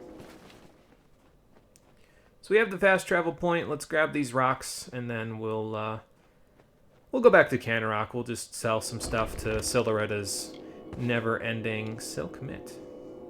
It's probably a sorcery one. That's fine. But yeah, we'll sell some stuff to Siluretta's never-ending pocketbook, and then we'll buy some of the regen potions that I need, and then we'll go from there. Could probably do some smithing as well, but we don't have the Azurite Choss piece, so probably not. Probably not going to help us. I don't think I've used Aerostorm since I got it. I should probably use it since I made such a big deal of getting it. I'll see what I can do. Like, when I'm kind of setting up the frost traps, I'll start thinking about using it. It's just that, I guess in some cases, the enemies haven't been as clustered as they could be. I don't know. Maybe I'm just bullshitting because I just forgot. Well, whatever. We'll try to use it a little bit. All right, so let's take a 4-hour nap just to pass the time so that way we can get it so that everybody wakes up and starts moving out in the village. Do I have any more Gossamer? Nope. Okay. That's fine. Excuse me. Alright, so I think we repair the House of Ballad's shield with one of my repair kits, because repairing it with what's-his-face, with Billis here, is gonna run me a bit of money, so let's not do that. I don't do this very often, so I always forget how to do it, so I guess I just do this. Wonder if I repair my hammer as well, because I've used it so much. I'm gonna do it. So we'll just make sure to buy a couple of repair kits when we get to the next town. Can't stop now. It's good. Yeah, that's a much better chunk of change than it would have been if we had repaired the other stuff. So. Stay alert. Now, that being said, I'm going to get, like, a giant chunk of money from turning this stuff in anyway, but, you know. Alright, are we done here? Yep. Don't have any new accessories.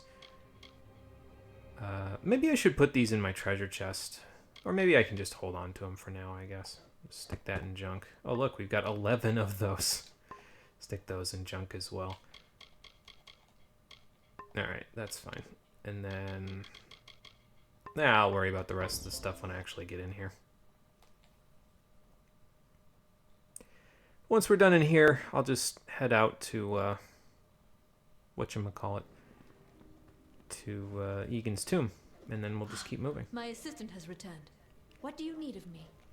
I need your Philosopher's Stone, Siloretta. I need you to give me money for all of the garbage that I have. Oh, good, 50,000 more gold. I think we've got almost enough money at this point to get all the accessories that I want to get once we make it to Melisande Shear, so that's not bad. How many minor health regen potions do I need anyway? Those only sell for $199, really? They're worth like 1,000 when I buy them. The hell? I need 2. Okay, got it.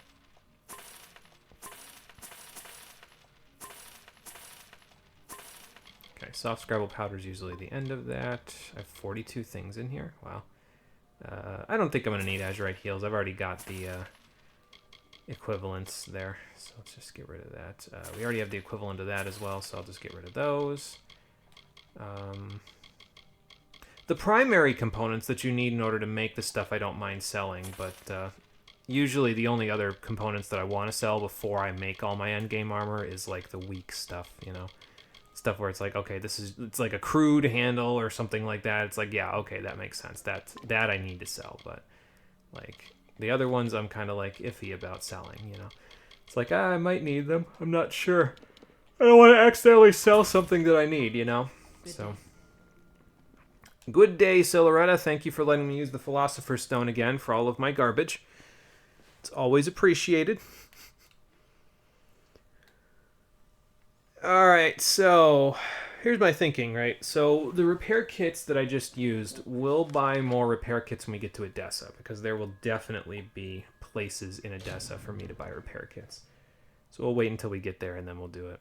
But we won't be getting to Edessa today, probably, now that I think about it, because it's 8:40 and we're only just getting to the Hollowlands, so.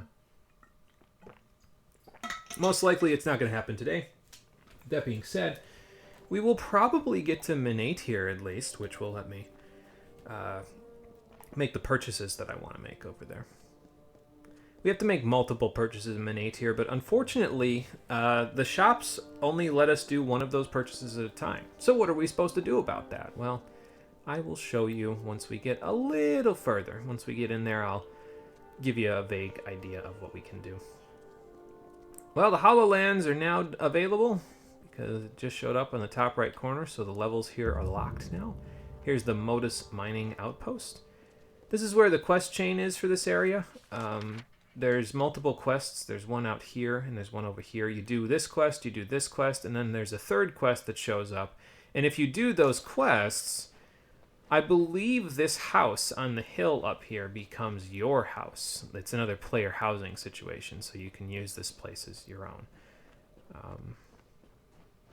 I don't know. I might come back and do it. I might not. I'm not really sure yet. I kind of just want to see how long it takes us to do the stuff in the Templar Octien stuff first before I decide whether I want to do it. I mean, I've already got a house, and there's an alchemist right nearby it. You know what I mean? So that way I can just buy the regen potions I need until I can make the stuff that I need to never need regen potions again. So I figure that house is probably a little better. So, Fangs of Aad.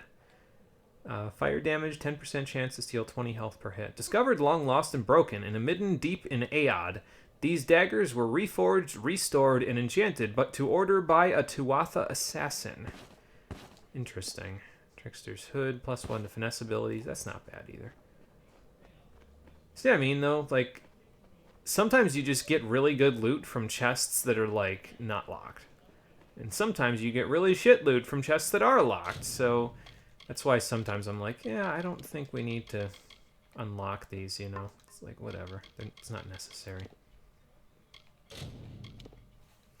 Alright, let's hard save before we go too far here, because if I remember correctly, the other nasty enemy that we need to deal with is going to be coming up in a minute here. So, sorry, I just saw that I had a little bit of food left underneath my fingernail there. From dinner. And it's been sitting there, just waiting for me to slurp it out from underneath. Sorry, that's probably too much information. Oh, bar guests. Here you go, puppy. This is practically animal abuse. PETA's gonna kick my ass. Wow, that missed every single one of the hits? Holy shit. Elevation is cracked in Kingdoms of Amalur. Pup? Where'd you go, buddy? Is this river just really freaking deep? Probably. It's funny, I don't usually find bar guests there. Usually I find something else. Not the nasty enemy. That's still going to be over here, I'm sure, but there's usually something else to be had there. Ah, yes, there's the nasty enemy. Oh yeah, I forgot this game has a little bit of nudity in it. That's great. You gonna come this way, ma'am, or... Oh, nice. Tempest. Fantastic. Okay, here she comes. Oh, she didn't make it far enough. So we have a cave Banshaean. They're like the Mergen's cave mother, I guess? I don't know. They're weak to bleed, but the likelihood of me actually hitting them with bleed is okay, not very high. Ow. I don't really know how their attacks work either. Oh, they stopped. Okay, good. Well, I guess that's how you beat them. You hit them while they're in the midst of doing their Tempest attack, because that attack is very similar to the Tempest skill that you get as a sorcerer later on. So, yeah, just use that, I guess. Beat them up while that's happening. And probably, you know what helps there too, is the fact that I actually put piercing damage on the hammer. And I guess that's a good demonstration of the benefits to having piercing damage on your melee weapons, right? Is because if you didn't have piercing damage there, probably that Banshaean would have kept basically shrugging off all of the attacks that I did to it, which would have made it a lot harder for me to break them out of what they were doing. Vekrith's Cap. And I have the finesse for it. 20% damage versus heavily wounded targets. If you equip 2 pieces, 15% crit damage. +2 to finesse abilities ain't bad, and then the extra health. Cool. Also helps that it looks like a Mortal Kombat ass hood. Become Ermac. My might is my right, say Vekreth's followers. They are proud and disciplined, united in despising weakness, casually brutal in pursuit of their own interests. Cool. You will fuel my wallet. Oh, this is the guys that I was looking for right here. The Sons of Laws. They're your zombies of the game. They have super armor, actually, because, well, they're undead, so they feel no pain. They literally feel nothing. They just keep going through all forms of adversity. They will just keep on a-trucking. So basically what you want to do with them is again, piercing damage is key. So breaking their super armor using piercing damage will make your job a lot easier. So now you see the benefits. It's nice when I do something and I don't really have like an example for it just yet, but then the example of the benefits of what I just did show up almost immediately just a little bit later. So, and in this particular case, it showed up just about an episode after I did all the crafting I needed to do. Oh, you can forget that. Not even going to bother with that one.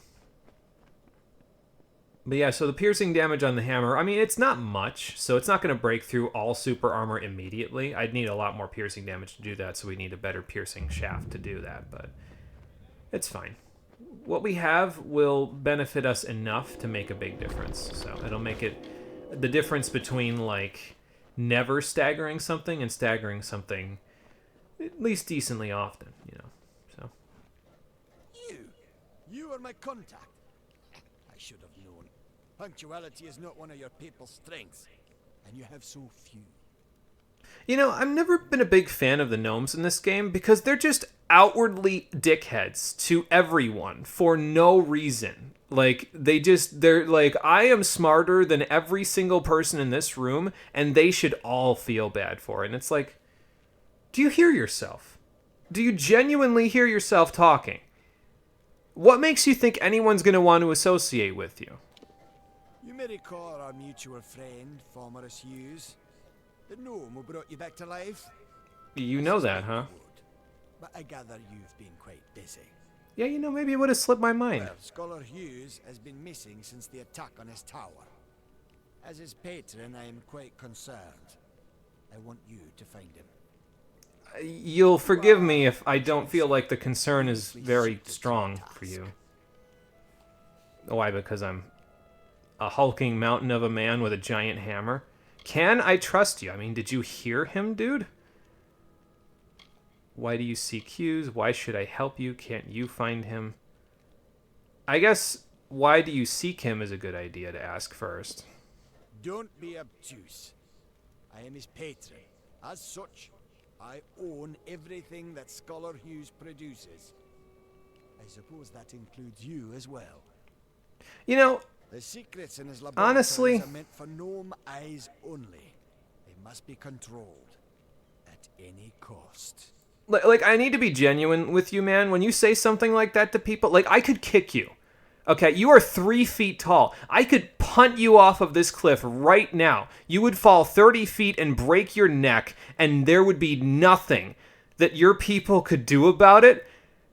And you can't say stuff like that to someone like me. The only way that you would say something like that, feeling full safety, as a 3 foot tall midget, is if you know that I'm locked in cutscene paralysis, which makes me wonder just how meta you actually are. But, like, why would you say that? You're asking for it. Why should I help you? Scholar Hughes is responsible for the most valuable invention in recorded history. He must be protected. Yeah, but if you ask me, he needs to be protected from you, too. Patron. Not only am I responsible for his work, but also for his well-being. Formerus has done much for my standing. I owe him. I'll believe that when I see it. I'll go find Hughes. I'm grateful. Scholar Hughes is quite fortunate to have friends like us. Friends like me, actually. Hughes has an old laboratory in the cavern of Saltwell Mines. I believe he's been conducting research there since the destruction of Alistar Tower. Find him, and you will be rewarded for your contribution to science. I will await your success in the Librarium in Edessa. Alright, fair enough. Something tells me you won't be waiting very long. You said he's in Saltwell Mines? He may have returned to his old laboratory in Saltwell Mines. But if any of my people approach, he'll flee. Uh-huh. He's quite paranoid, for good reason. Yeah, he's probably had to be running from a whole bunch of people to stay alive all these years. That includes you. Alright, well anyway, that was a lovely conversation. Let's go find Hughes and see if we can protect him from everything that would want to kill him, including that guy. Because there's no fucking way, right? Like, listen to him talk. There is no waking way that that guy's going to be a good guy, right? Like, he just... This game doesn't have the writing chops to turn someone that's as much of an outward dickhead as Templar Octien into a good guy, without it feeling completely obtuse. I don't believe it. I'll believe it when I see it. What is over here? Fair Gordas.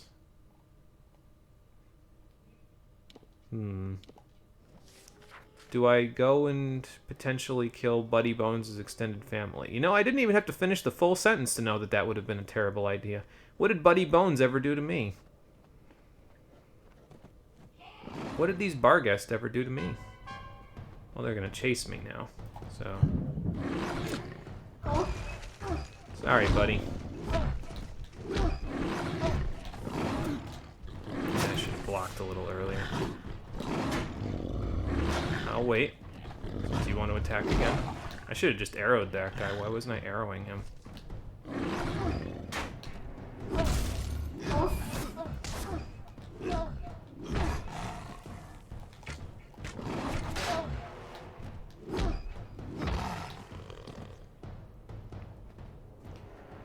Could one of you drop some pants for me, please? I could really use a pair. I've been sticking with these steel ones for a while. It's getting a little chilly with these pants on. Right, anyway. Up to Saltwell we go. What level are we at? Okay, so we're at 17 and almost 18. I gotta keep that in mind. Because like I said, I don't know exactly how much experience we're going to get from just doing the main quest stuff here, but we'll try to do the best we can, I guess. To get ourselves up to 21, that is, before we go to, whatchamacallit, the plains of Erethel. Alright, let's go see if Hughes is in Saltwell Caverns.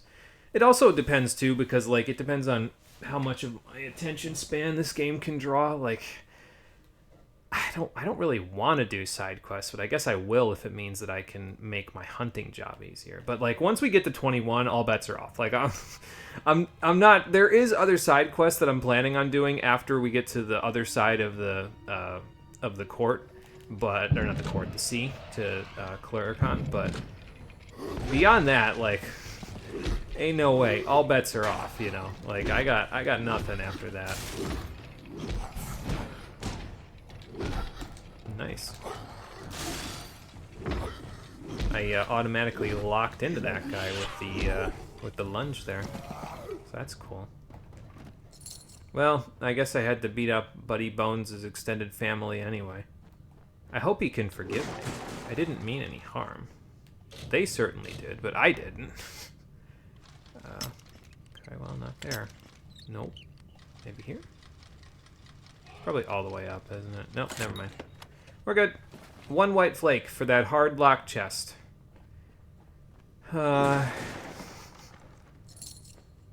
Actually got more benefit out of that 5 gold I just got. Well, actually, that's not true. The white flake, I think, is worth like 12, so. Saltwell Lab Notes, Day 21. Laboratory facilities are in place, and the arid environment proves to be an excellent preserving agent for our specimens. This promises to be an excellent site to test my theories. I only wish Fulmerus shared my enthusiasm. So this is not written by Fulmerus Hughes. Maybe one of his associates? Emergency supplies. I think actually we get a key for this in a second, so I'll come back for that in a minute. All of these arrows are just going to, like, come to life in 2 seconds, aren't they? By all appearances, this gnome died some time ago, and in a rather brutal fashion. Clutched in his hands are a key and an old scrap of parchment. Sure. Lab key, assistant notes. Alright, what do we got?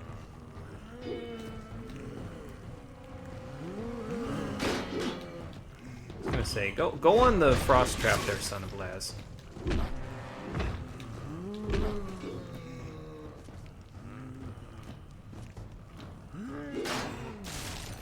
Wasn't sure when they were actually gonna attack there, honestly. They were taking their sweet time of it anyway.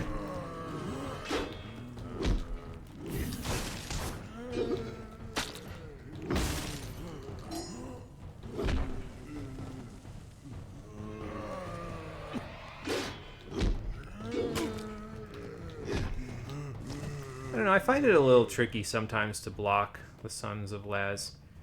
I don't know why. It's just kind of a thing, I guess. It's just the fact that, I don't know, sometimes the greatsword swing, from farther away, I guess, it doesn't look like they're doing anything. And I suppose that may seem like a weird thing. It's like, what do you mean farther away? I can see it right here. It's probably because I'm sitting, like, you know, farther from the TV screen than all of you are sitting from your computer screens. So sometimes it's tricky to see. Or maybe I just need glasses. There's, you know, possibility for both. Alright, that takes care of the lab key. I could swear there's an emergency supply key here somewhere as well. You know, I should probably also do a little of this, because Aerostorm actually helps pretty good with these guys. So.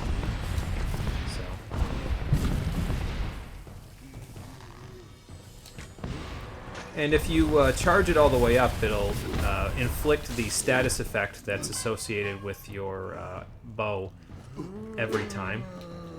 So that helps a little bit.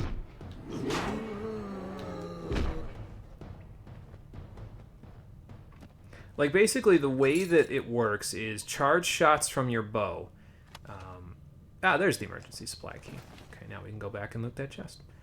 Yeah, charge shots fired from your bow, whether they're fired like this, or they're fired as a charge shot.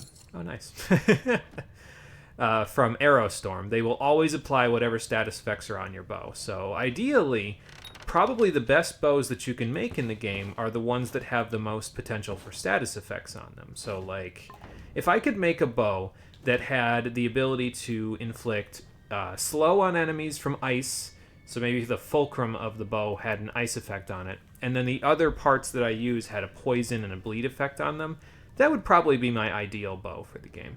I don't know if we'll ever get to that point. The main one that you want to care about is bleed out of all of them, but yeah, that's the one that I'm going to prioritize anyway. Like poison, it's like, yeah, I mean, I guess I could have that, but I'll have armor rating for that because I'm wearing might armor, so. Saltwell Lab Notes, day 142. The lenses are quick to attune to the subjects, and the reanimation was surprisingly simple, but none of my subjects seemed to retain any semblance of their mental state, or even any consciousness at all.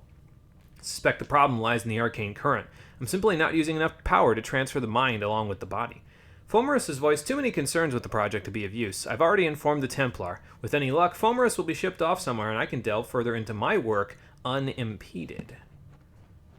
I don't think I like where this is going. I'm pretty sure I don't like the sound of that scoop. Did they trip the tripwire?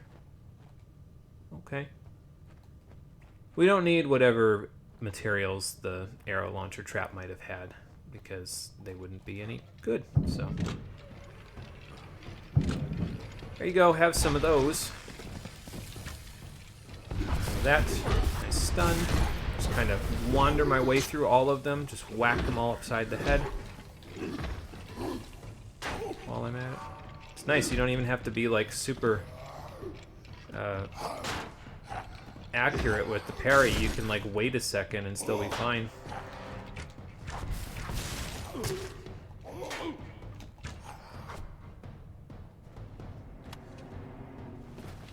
just gonna take the minor healing potions at this point. Like, they keep giving them to me, so why not, right? Wait, I have the key. Why do I need to unlock emergency supplies if I have the key? Did the key disappear? Excuse me. Whatever. Greaves of the Legion! 16 might, they're already worse than what I've got. 10% fire damage. I mean, I guess if you equipped all of them, the +2 to might ability isn't bad. Kelleren's Legion is renowned as the elite shock troops of the Alfar army. These Greaves belong to the captain of the Legion who died in battle against the Tuatha. I got a bad feeling about that now, too, because that could mean the Tuatha are hanging around here somewhere. I like having 16 billion greater healing potions, though. Like, way more than I'll ever need. Day 233. My backers have finally agreed to my request and have provided a piece of Sistine Prismere. I can't imagine what they paid for this or to whom, but the results will surely be worth the bargain. With this, I should have more than enough power for a complete transfer. If anything, there may be too much power. Must remember to stay shielded on the observation deck. Yeah, I definitely don't like where that's going. Because that means that anything that they're bringing back is also already corrupted by Prismere. I really hope Hughes didn't use Prismere to bring me back, because that could have some unintended consequences on my body that I do not want, but will not have a choice in the matter of, because, well, you know, I'm alive, so my choice was already null and void as soon as I came alive. Use Incinerator.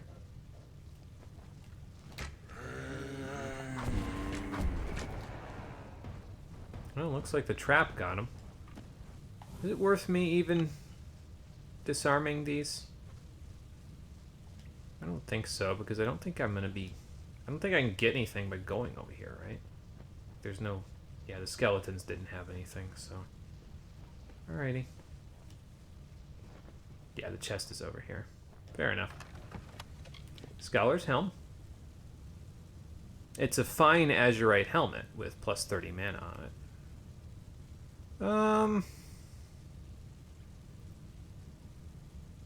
I mean, I'm not really hurting for mana, so I think I'll just stick that away. Pristine Poison Shard's nice, though.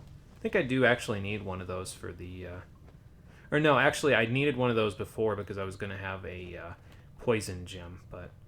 Well, don't need it now because I'm not going to have a Poison Gem. I'm going to have a Bleed Gem instead.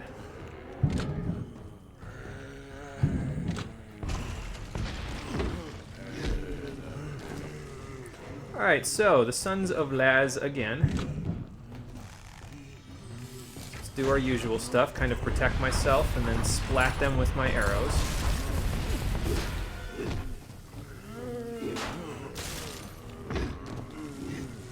Okay, well. I think I might have put that up against the wall. Never mind, it's fine. Buffed out. Oh, there's one behind me as well. I might as well. Oh my god. It's like a million of them. Where did you guys all come from? Where does this guy come from? Just sit here, it's fine. Here, have a trap. What, you don't want my trap? Your friend got the trap. Well, that worked out. If you're just doing like a pure might build, those Sons of Laz can be pretty tricky, so... You might want to invest a little bit in Relentless Assault if you're just doing a pure might build in that case. We'll be investing in Relentless Assault in just a few moments, but yeah, you might want to do that yourself if you're just here with might and you don't have a few finesse things to fall back on, like I do. Rhymy Chakras, Prodigy's Curus. It's not a fine one, so just put it away. It's a crude one, I think, actually. Anyway, Mr. Hughes, are you in here? No? Just 16,000 Sons of Laz? Okay. Oh, another emergency supply key. Okay, cool. Probably I could have used that to loot the chest if I had gone back for it. I can't believe there are 2 different emergency supply keys. These people were very protective of their emergency supplies. Oh, okay, so that's probably where Hughes is over there. Cool. More Fair Gorda. Set the trap. They took the bait.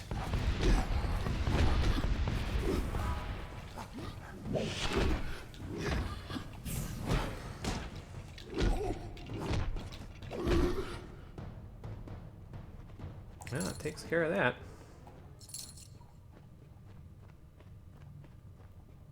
I like the playstyle that we've established for ourselves here. It kind of keeps the action flowing, you know what I mean? I always have options to extend my combos, so and I can set some stuff up before they and the enemies get on top of me. So, I don't know, I'm kind of enjoying how it worked out. Might Finesse is alright. Now, that being said, probably we're not going to do a typical Might Finesse build, because a typical Might Finesse build would go up in the Finesse abilities and go and want to use Smoke Bomb in combination with Concussive Force. I think I explained this already, but hang on. Typically what you do in Might Finesse, because if you get to the next tier, Slayer, it actually increases the damage you deal while you're in stealth. So you prioritize getting some stealth stuff, so you do a little bit of Dagger Mastery, you do a whole bunch of Assassin's Art to increase your stealth damage. Then you Smoke Bomb enemies, which stuns them guaranteed for 2 seconds, or I think it's like 6 seconds when you max it out at 4 points. So then what you do is you've got that, you have your daggers on, you become undetectable, you walk around, you stealth kill the enemy, and you deal not only all of the stealth damage you would have done just with the daggers normally, but you also deal 60% more. That being said, nothing in the game has the kind of health where you would need to inflict 40,000 damage in a single hit to them in order to kill them, not even on very hard mode. Like, you could kill things that are at level 50 very easily, like twice or 3 times over with 40,000 damage. So I don't think it's necessary unless you just really want to hit the largest possible numbers, you know. Which, you know, more power to you, but not really something I care too much about. Have I been down here so long? Is the madness so great that I see the faces of the damned before me? Or is it really you? Well, as far as I know, I'm still alive, so... Come closer. Let me look at you. It has been an eternity since I've seen a trusted face. So what are you doing hiding out in a place where you've already been if you've... You know, if you're trying to find trusted faces? I'm here to help you. That Templar Octian guy seems like an asshat. Are you? In many ways, your awakening has brought me nothing but misery. But that is not your fault. I am to blame for all of it. Wait. Do you hear that sound? Oh boy. It could be the Sons of Laz, but it could be someone else. Alright, who's sending the zombie army after me now? Oh. Yeah, that's not the zombie army. And that's not the Red Legion either. Who the hell are these guys? White Palm Assassin? Okay. Sure, why not? Oh, that's Hughes. Okay. I was like, which one of you is casting spells? Hold the phone. Wow, he's pretty good. Put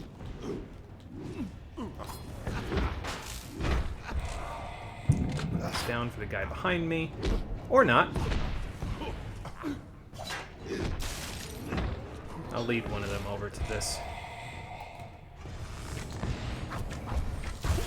There we go.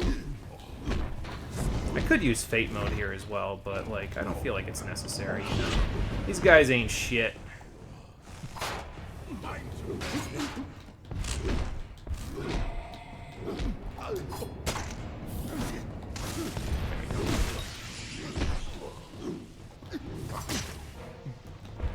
Like, I mean, look at that. Even with the fact that they're whacking me upside the head, like, they're not dealing enough damage to make a difference, you know?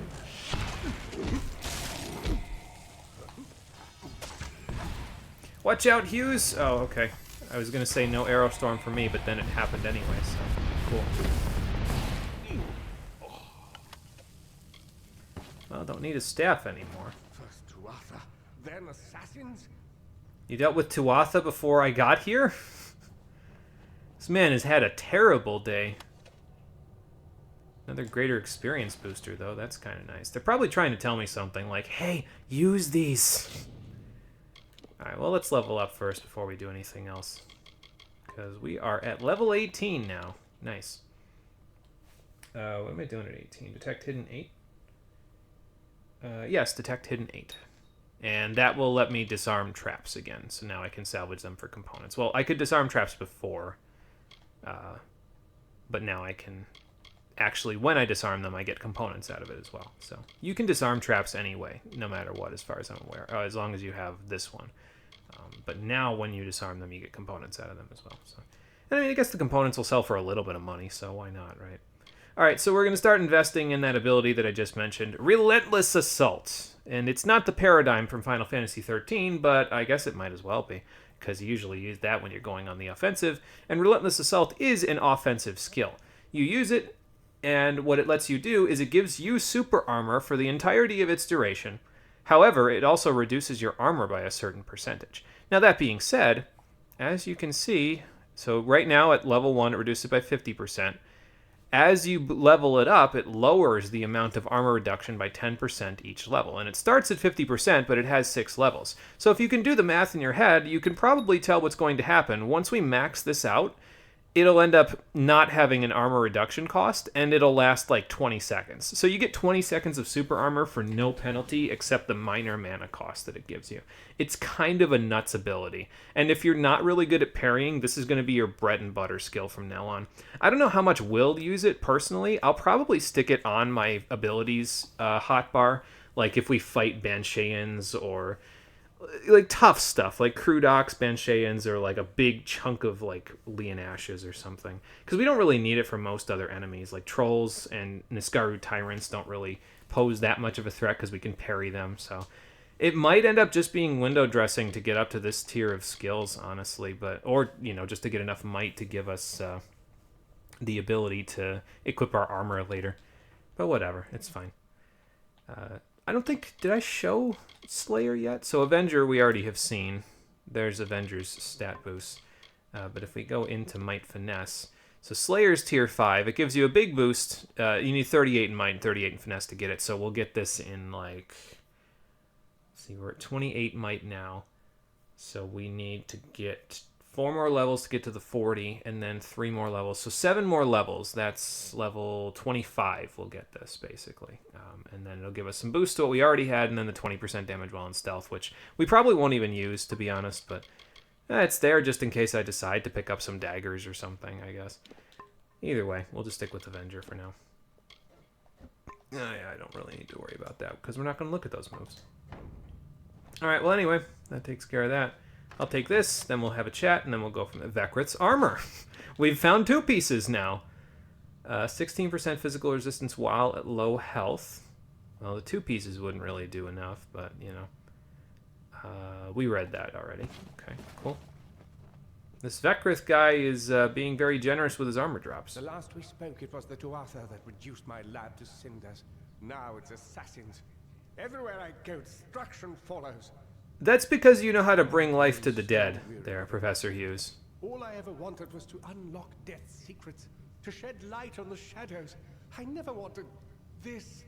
Well, unfortunately, the road to hell is paved with good intentions. For being the one good thing to come of this disaster. I have few friends, but I gladly count you among them. Didn't go back to chat, my bad. If anybody said hello, I apologize in the meantime. I was looking at my notes for too long. Actually, about that, Octien, he said he's your friend as well, but I'm not really sure about that. You must be mistaken. I've tried to contact him ever since I fled Alistar, but he never replied. Until now. I can think of a reason why. Octien. Of course. When all the facts are considered, the truth will emerge. I am a fool. Is that a how's egg principle you just did to me? Search for me. To have us killed together. Those assassins are proof of this. He really thought a bunch of 2-bit assassins could kill somebody that got brought back from the dead? Those guys could barely take on a dozen Sons of Laz. They probably couldn't, actually. Makes me wish there was like an enemy arena in this game like there is in Champions Return to Arms, now that I think about it, where the enemies could just fight against each other and you could bet on them. That was a fun little treat as like a bonus area. Okay, hang on, what else we got here? Oh, Ventrinio, the Well of Souls was his project. So who's this Ventrinio guy? Ventrinio de Cellini. We used to work together in this lab on projects sponsored by Templar Octien. So those were his notes, okay. When we were tasked with creating the well, Ventrinio sought to use any means at our disposal, regardless of the implications or consequences. Yeah, that's not so good. Eventually, he was taken away, and I was sent to work at Alistar. But it seems he continued his work here, long enough to create those monsters. And by monsters, you mean the Sons of Laz. They are the animated dead. Early experiments in the field of immortality. They will forever haunt these cursed caverns. Great. Ventrinio named them after a mythical figure who rose from the dead. He looked on them and saw potential. I see only abominations. Yeah, I'm inclined to agree with you. Like, that's desecrating the dead. Like, Jesus Christ, man. I mean, technically speaking, you desecrated me when you brought me back to life, but let's not split hairs here. Can you get me into Alabastra? This is a bit of a subject shift here, but is that possible? No, not me. But Ventrinio's old notes suggest that he may know a way into Alabastra. Okay. I wonder, perhaps, is it possible that you have met Ventrinio already? That would explain it. You were attuned to his well, but raised from mine. What you talking about, Willis? Unfortunately, the only way to find Ventrinio is to go through Templar Octien, which will not be easy now that we know of his treachery. I mean, I could just beat the answer out of him. I can. There are ways of making him talk, Professor Hughes. Octien is a powerful sorcerer with tremendous influence. If you attacked him outright, you would lose all credibility. Why would I care about credibility if I can get results? The only one capable of dealing with Octien in Edessa will be another Templar. Okay. Luckily, we have one. What do you mean we have Her one? name is Templar Joriel, and she is reputed for her wisdom and strength of character. She and Octien rarely see eye to eye on matters of policy. So have her help us take care of Octien because she's a political enemy. I like the way you think, Professor Hughes. If Joriel can make Octien answer for his crimes, then we will gain access to his information. That includes the location of Ventrinio's lab. All right, then. If you wish to uncover the mystery of your death, then you will need Ventrinio. He is the key to Alabastra. Find Templar Joriel in Edessa. We don't have much evidence, but I have a feeling she will help us. Okay, I'll get right on that. So we're blackmailing him, though, right? Like, let's not sugarcoat it. Oh, don't call it that. You're just having a talk with Octien in the library. Yeah, a talk. With discretion, he'll give us what we want. Uh-huh. I know it's unpleasant, but when you work with the Templars, you just start thinking this way. It helps you stay alive. No, genuinely, I'm okay with it, because you don't fight people like that without playing a little dirty if you want to get away with it. So, alright, well, anyway. I don't know if Hughes will stay here or if he'll head out of the lab eventually, but, well, we know what we need to go do now, so let's go do it.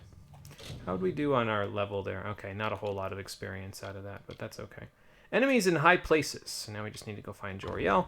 I think if I remember correctly, enemies in high places is the second to last quest in this chain. Like, I think there's only one more after that, and then that's it. So, really? You guys are gonna see if there's anything from the... Really? Okay.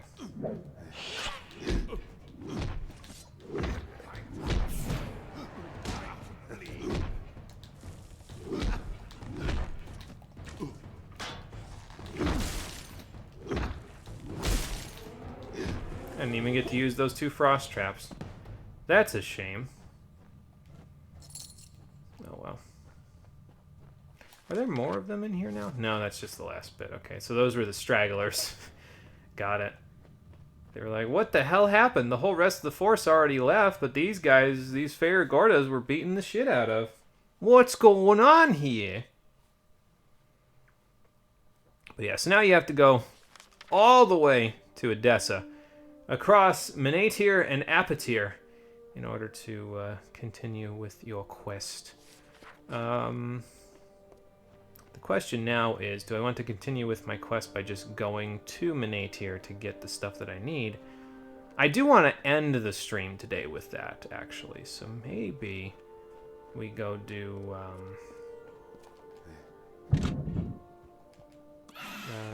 yeah, I was going to say one more, but I guess I put one more there.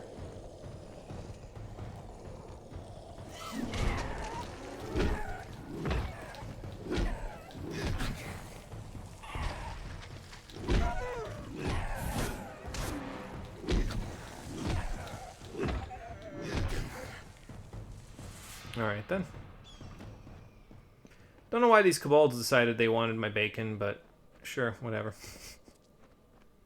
There's a stone up here. I guess I'll go take this lore stone, and then I think what we're going to do is we're going to go and do the quests over at Aaron Excavation's office, just to see how much experience we get out of that stuff. Probably not a terrible amount, but... In ancient times, the desert had no shade. The sun burned the it land might help to us with ruin. getting our level. The animals So...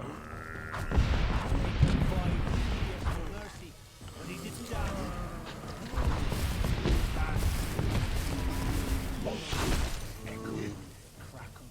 Yeah, that's the tricky part with the Sons of Laz, is they're small enough, they're human-sized, so they will harpoon, like, you can pull them when you harpoon them.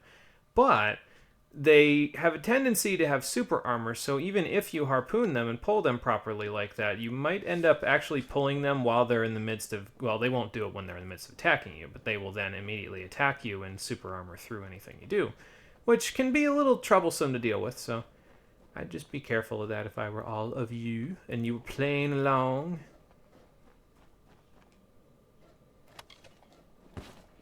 How are we doing inventory-wise? Okay, 43. That's fine, I guess. That will work for my purposes. More Feyre Gordas. So yeah, I think we're going to go do these quests just to try to get a little bit of, like... I don't actually know if those will send you anywhere where you can get extra experience or not, but, Orinda. Canyon Hill Mine, Shadowthorn. How in the hell do I get up? Oh, okay, I just go over here and end up there. Probably that's where all these places send, or these quests send me, though, right? If I had to guess. That's what I'd say. So yeah, we'll go do these. If I'm even on the right plane here. It doesn't look like I am. I need to go up here. We'll go do these, and that'll help us with the levels and stuff like that. It might mean we'll be taking a little longer in the day tier region than we normally would be. But, again, if it gets us to level 21, that's the important part here. So, once we get there, we're in better shape. Then, winged Saila, the mediator of earth and sky, came from Ashara. She beheld the suffering desert and swooped down from the hollow land. Another thing it'll do is it might give me the chance at getting pants. Her wings cooled the broken ground. Her tears fell to the dust, where rivers were born. What are you doing up here, sir? Day by day, their foolish, meddling scampering to separate one piece of earth from a slightly different piece of earth. Yeah, they're miners, so some of that earth is worth more money. Will heal any wounds mortals can inflict. But I worry that these wounds may be long to heal.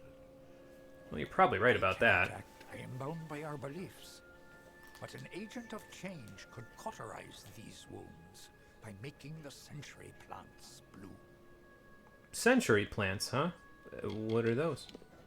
Normally they blossom only every 100 years. The land stirs and wakens, and what was worn away rejuvenates. That is the way of things.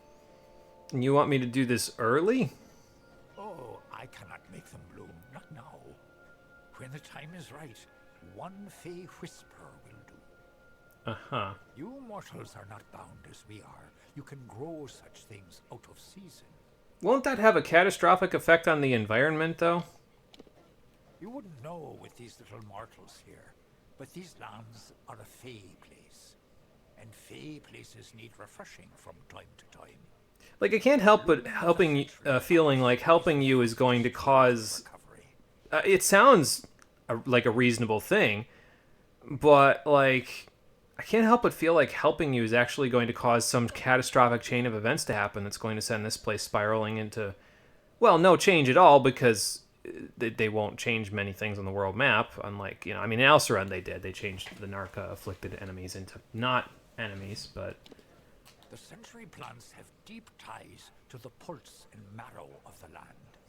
Their breath wakens the desert, causes the rocks to stir and grow. What if they grow into a giant mountain troll? What do I got to do to help you?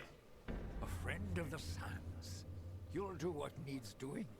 You will need petrichor. Here's a skinful I have gathered. Okay, where do I get more? But first, you must ready the plant with fire.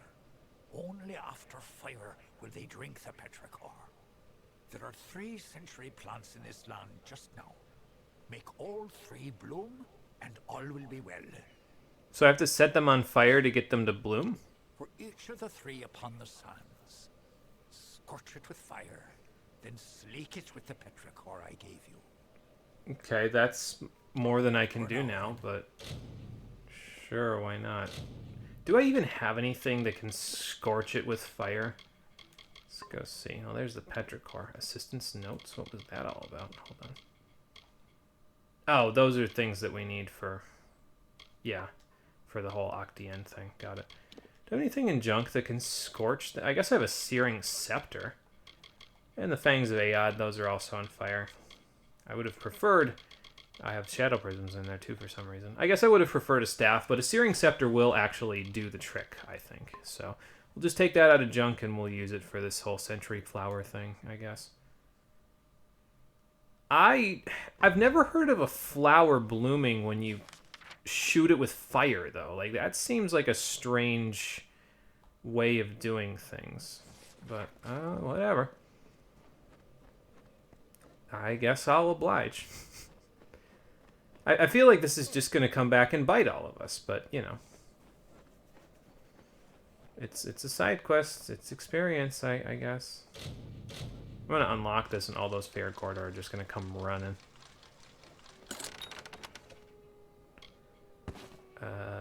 No, don't need any of that, I guess. No, they didn't come running. Well, that's a first. Usually I unlock stuff and everything wants to kill me. It's possible, though, that taking care of these century flowers will give us other fast travel points around the area, though, so that might be nice. I mean, this one's just going to take me over by Saltwell again, so I'll just head in that direction. But if it gets to a certain point, like if we're at about 10 minutes to 10, like if this takes longer than 25 minutes to do this quest of 3, this chain of 3 quests that you do here, because it's 3 quests again. If it takes longer than that, I'll probably just make a beat over to Manate here, so that way I can do the purchases off screen that I need to do, because basically what I'm going to need to do is I'm going to need to reset shop inventory in order to do them. And it's easier for me to do that off screen, because then I can just spend all the time that I need to off screen in order to do that, you know, so. Alright, we'll put the traps down, so that her friends can get here.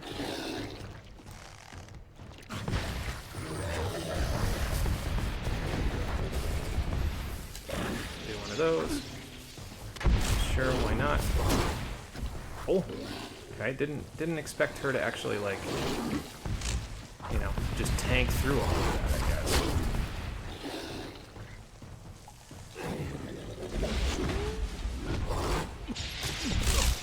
Well, damn. I thought I had enough piercing to break through that. Oh, well. Guess you can parry the tail attack, though, so that's nice.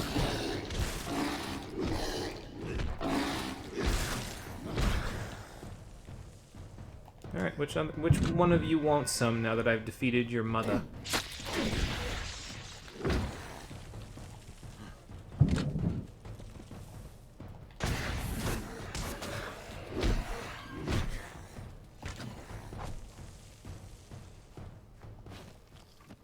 Oh, I actually got Black Cohosh. Nice. That wasn't what I was looking for, but sure, why not? I'll take it. I was just trying to loot the cave Banshaean. I don't know, I remember those Banshaeans being more difficult, but maybe it's just because I've got access to bleed and poison and stuff, so. Alright, so how do we work this bad boy? Okay. Well, it's not dying, so I guess that'll work. Oh look, I can have the scepter and the hammer on the thing at the same time. That's kind of nice. Hold on, invisible plot wall. Average. Nope, not happening. Alright, next one is way in the hell over there. And that one is practically in Manatir. Actually, you know, this might be a good excuse for me to go to Manatir as doing these anyway. Because if I am heading in that direction anyway, it'll probably already load all the stuff in Manatir to begin with. So, since that's the case, I might as well just head in that direction and make my purchases anyway, and then we can come back and finish up these quests. And I'll just go back to the shop section in Manatir, and I'll make my shopping, do my shopping, make my purchases off screen before we come back for the next episode. Which, I'm trying to think how I'm going to do the schedule next week, because next week is the last week of classes in the semester for me. I actually have one exam next week and one exam that's online. And then I have 2 exams the following week. So, not too bad in terms of the schedule-wise. I think I actually need to go up and around to get to this one. So probably need to go to Shadowthorn in order to get there. Excuse me. But yeah, so not too bad schedule-wise, but it is, I do want to basically like structure the work that I need to do for the classes so that I'm not like crunching at the end, you know what I mean? Because that's never a good thing. It's going to affect the quality of the work, and I don't want that to happen. So, since that's the case, I will probably just try to situate the streams on days when it's not right before an exam, first of all. But second of all, it's also not like on a day where I have lots of work to do. So we'll see what happens. I think Sunday should be a good day for it, because I don't think I have anything going on Sunday. So, you know, what the heck is this? Because there's this and this. So there's side quests galore around here. Good lord, man. I don't know if I'll bother with all of that, but... I think these oxen, by the way, are considered, for the purposes of getting you materials, these oxen here are considered... I think they're actually called aurochs now that I think about it, but they're considered... I'm warning you. There are terrible fae along the path to the mine. Horrible fae. Are you sure they're not just horrible to you? Why, what's up there? Horrible fae! I got 10 paces up the slope when they accosted me. Just like the miners said. Uh-huh. What's a scholar to do against hordes of vicious beasts? One of those boggarts, oh, it shook its fist at me. It sure did. It's a boggart. You're supposed to go up there. It's just a boggart. Kill it with fire. Yes, and find out what's wrong. Now that I've found it, and have no desire to investigate further. Okay, what was up there that was so bad? Boggarts, lots of boggarts. And I think I saw a thresh. Okay, so the thresh, yeah, I don't know about you being able to handle that, but... Alright, I'll lead. Well, if you were willing to go first, I would have no objection to trailing behind. At a safe distance. Yeah, you do that. To the Canyon Hill site at the top of the ledge. Where a cadre of fae awaits to rip us to shreds, no doubt. I'm sure they do, but I've dealt with fae in my... Oh, okay. There they are. Dispatch them before... Well, I will attempt to. I thought you said you were going to follow at a safe distance. This isn't a safe distance, sir.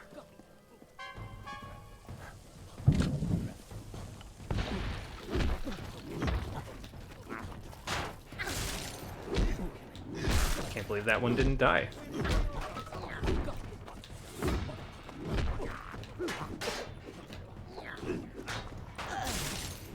Yeah, I'll go back for that one in a minute. There we go, got him.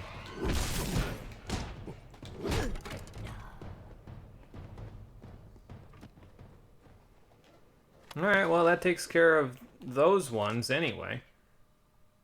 Okay, so probably the next sentry plant is up here somewhere.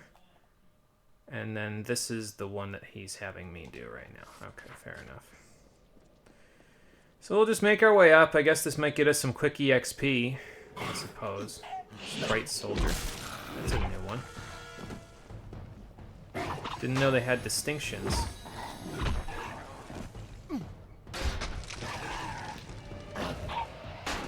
Alright, Sprite Champion appears to be capable of all manner of elemental magic, so... no. When I press Harpoon, I mean you get over here.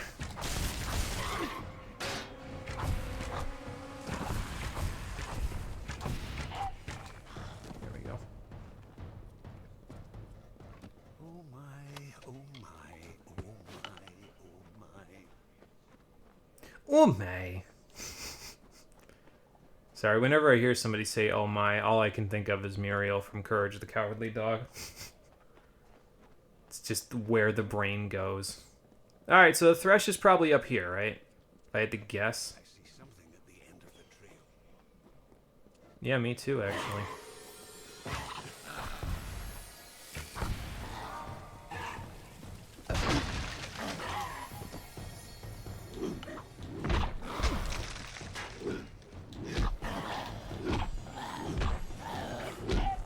Alright, get rid of that one so they can't cast their magics anymore. Where are you even going with that? Oh, come on. One of you decide to take a crack at me. I can't wait here all day. Oh, there's a fae trapped behind a veil of some kind up here. Okay, interesting. So this is Canyon Hill Mine. It's probably what I'm getting myself into here, is they're probably like, yeah, I'm trapped. I need to go to Canyon Hill Mine. Hello? Another come to steal the light. Come to trouble the reverie. Ma'am, what are you talking about, and why does it smell like sulfur up here? They are my friends, drawn here as I drift between the dream world and the world of the waking. Are you sure you're not just high? Source of solace, snuck in, sharp knives, soft feet, stole the jewel from my side. Well, that doesn't seem like a good idea. Through the narrow rocks to their village of wood and cloth. And who was the light? Long, long ago, I wandered lost in the dark of night. I cried a pool into a rocky basin, and starlight gathered there. That seems like an interesting magic reaction. By its light found my way home. Is it any wonder that I hold it so dear? No, probably not. Alright, I'll ask about it. Where'd Enser go? Oh, he's right next to her. Okay. So, Enser. It's beginning to make sense. This Fey maiden is real, but I believe we're speaking to a projection of her as she dreams. Uh-huh. There is a Fey hollow under this mine, where I'll wager she sleeps. And these other Fey, they're drawn to the power of this projection. Restoring to her this light she speaks of might calm things down. Find me at the Motus mining office when you return it to her.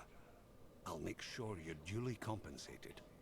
Alright, well, I'll keep that in mind. Thanks. So, where do I get this for her?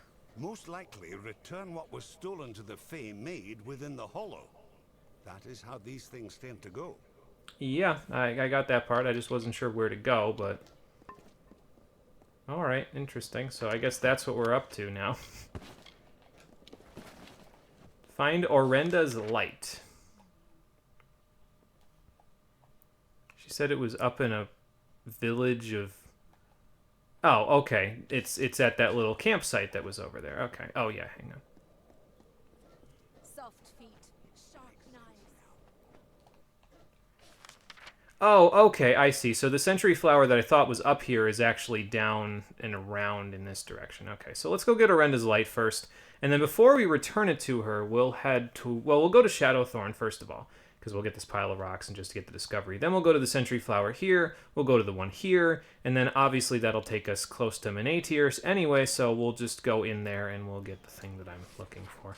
So I was just coming back this way because I figured this would take me to that century flower, but that is not true now, is it? Okay, well, I've made a mess of this again because here come the Feyrgorda to explode me.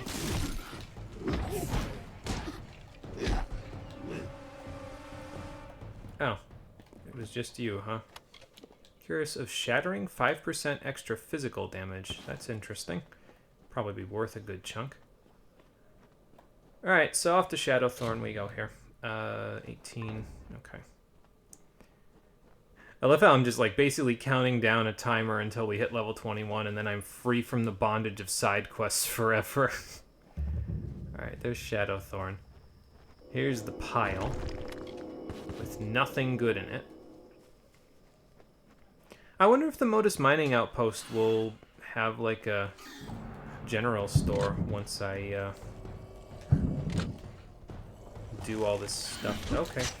Sorry, didn't realize you were right there.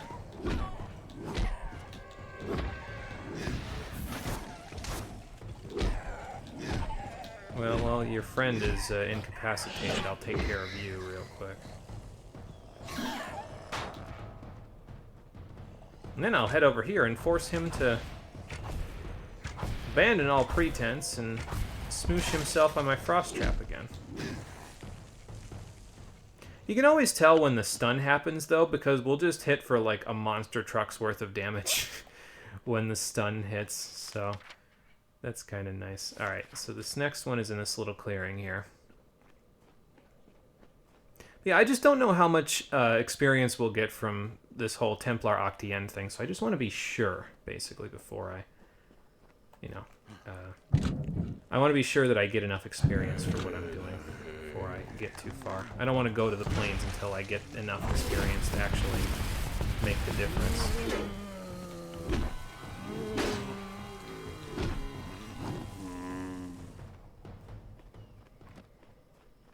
They make a hell of a lot of noise, but they're not exactly the strongest things out there. I say, from my cushiony full plate armor. I was going to say cushiony prison, but that's not really true because it's not like the armor's a prison. Armor, if anything, is helping me. Land flourished under her gentle plumes. As life returned to the burnt From my cushiony home of plate armor. from their caves and saw a majestic silhouette against the open sky. Sure, I'll put a third one down.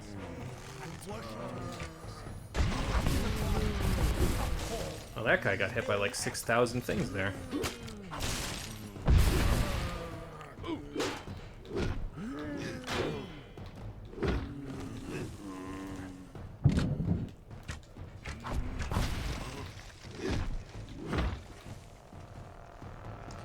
Okay, next century flower. I'm glad that I actually have something that can set things on fire, because I heard set fire to things and I was like, oh, I don't know if we can do this then.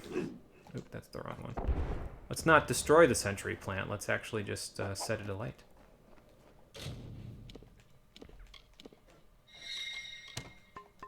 know what the funny thing is, though, is a scepter is actually coming in handy for these quests. When I was building out the whole section here where I was like, yeah, okay, so maybe we'll, maybe we'll end up doing a Might Sorcery playthrough. You know what the secondary weapon I was going to use was scepters.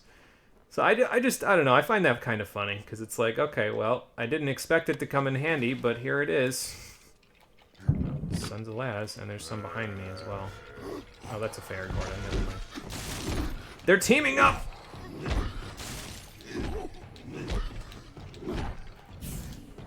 Oop, that's the wrong way.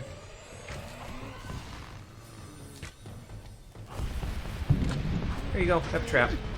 No, didn't stun him. Okay. It's the long wind-up that gets me.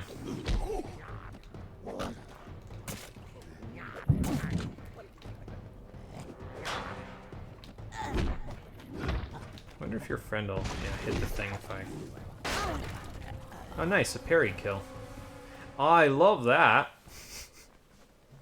We didn't even get all the enemies on the way to Minator here, because here's a couple of Feyre Gorda that didn't decide to join the party.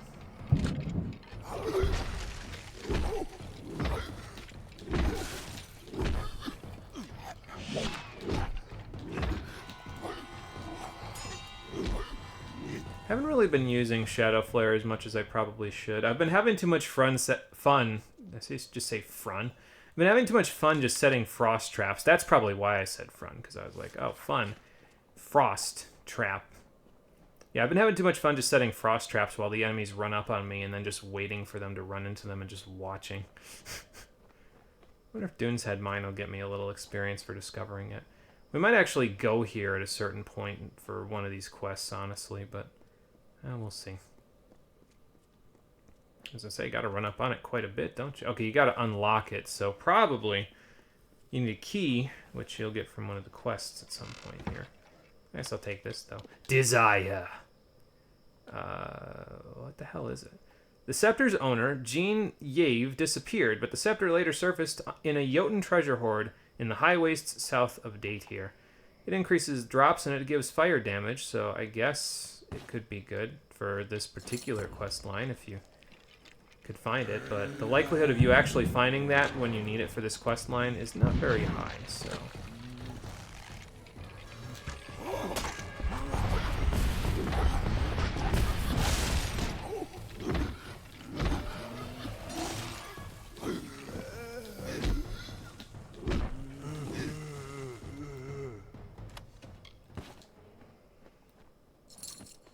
Alright, but at least we're getting some gold and all that other stuff out of it.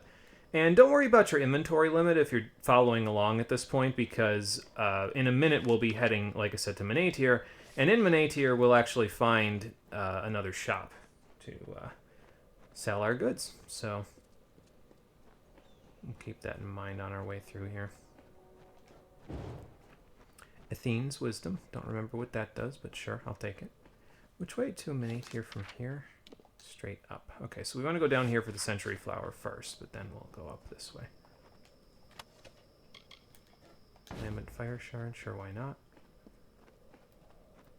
So where does this lead, then? This path doesn't lead anywhere. Cloudcrest. Oh, I know why that doesn't lead anywhere. Okay.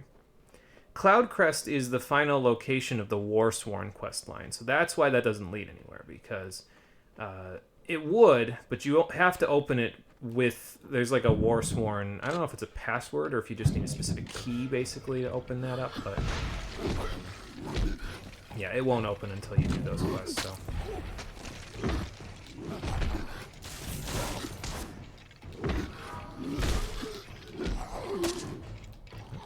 I was too busy spinning to win.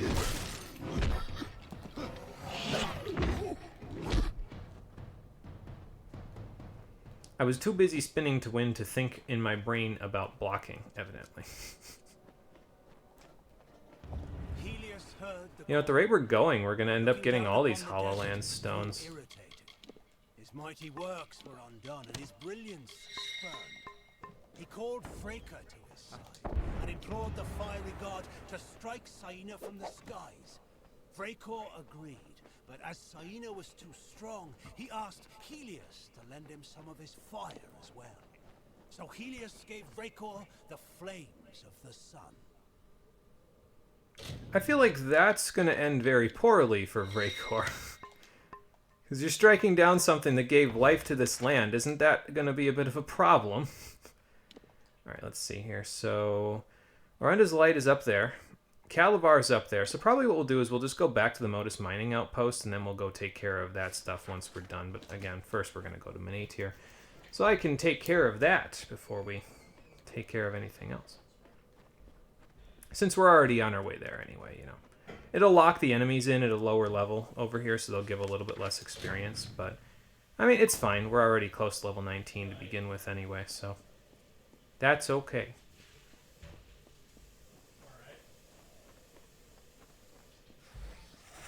Ah, Crudock. Great. Well, I might be able to make it work. If he ever gets over here, I have a present for him. Several, actually. No, you gotta come to me, man. I ain't coming over there. You're coming over here, or you're gonna die to poison damage. Which, I mean, it looks like you're okay with, but...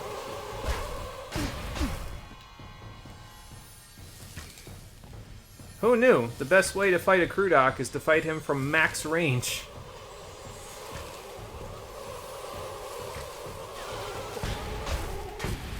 Well, that was about the most anticlimactic Crudock fight I've ever had, but Longbow's OP? Nah, Longbow's not OP yet. Longbow's will be OP, but we gotta get something else first before we can do that. There's a skill that you can get. I think I showed it already. Scattershot on the... Yeah, I showed it earlier in this episode, actually, on the Finesse tree. And if you get Scattershot, you can basically shoot enemies like a shotgun with the charged shot, and it'll... Every single one of those arrows... basically, every single one of those arrows will hit each enemy that you hit it with. So if you shotgun like a large enemy, like a troll or something with it, you'll hit all of the arrows that you charge with it. And all of them have a chance to proc the barbed arrows skill, which has a chance to inflict a large amount of bleed damage to the enemies over time. So there's a lot going. Essence of Fate, I can harvest it? Okay, cool. So I guess if you need Essence of Fate, there you go. You can harvest it from here. I like all these cloudy protection shards, though. That's actually, to me, that's probably the better of the two things that we got. Actually, I think if I remember right, those Essence of Fate plants also respawn. So that's interesting. Can be helpful, I guess. Oh, there's a rogue with them. Well, he was significantly less accurate with that one than he was with the other one. Oh, a Night Blade. Okay.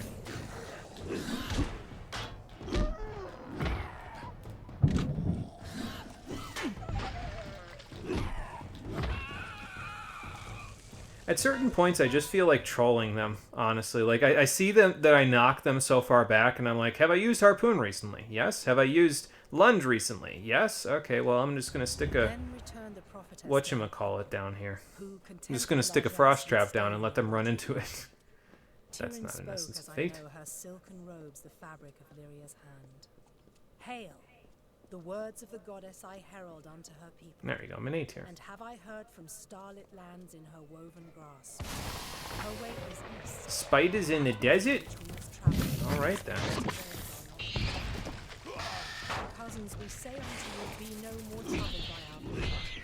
We will go to the plains of I am more prepared than I was before. Well, maybe not, actually.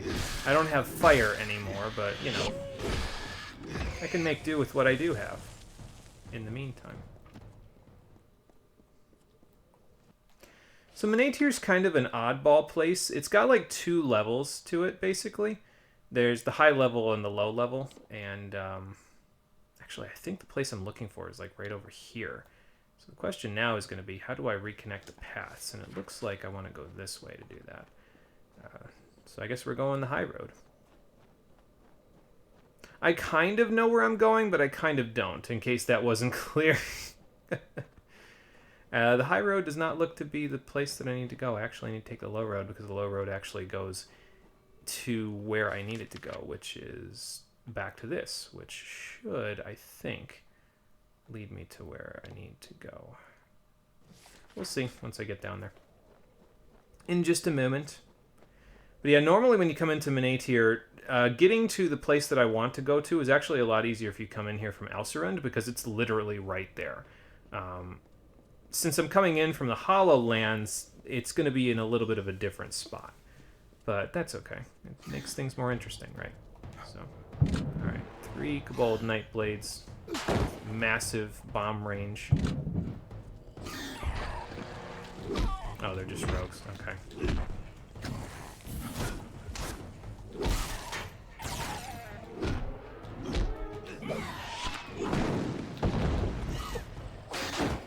Oh, wait.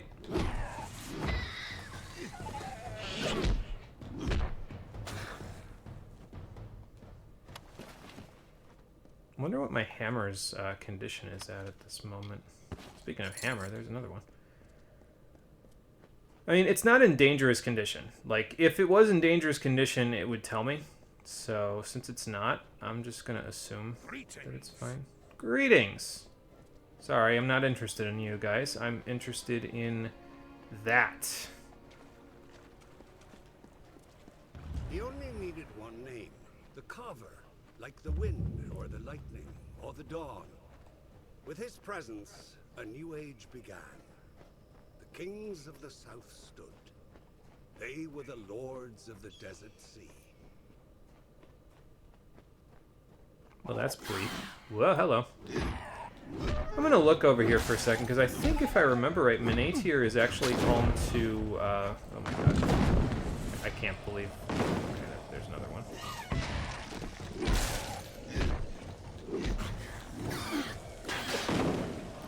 I think there's some hidden passages in here. Not hidden passages, but like a hidden treasure chest here in Manatir somewhere. So, we're gonna find out in a second. You come over here. You want to be a jackass about it? Then I will, okay. I'll just hold my shield up in that case.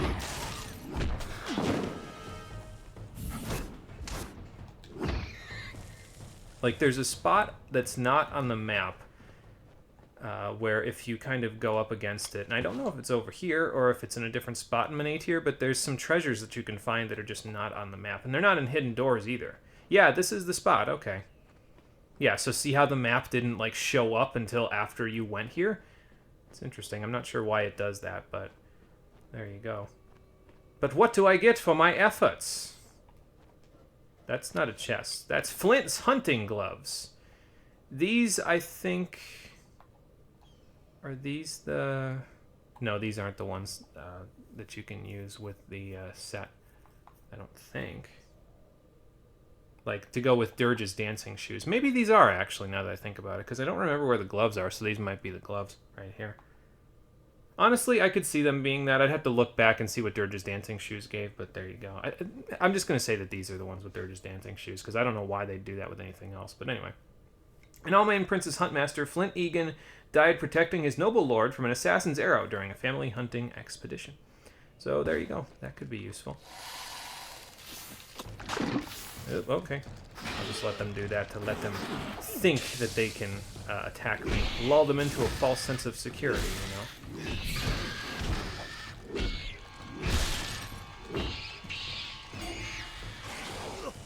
Right, I got that one.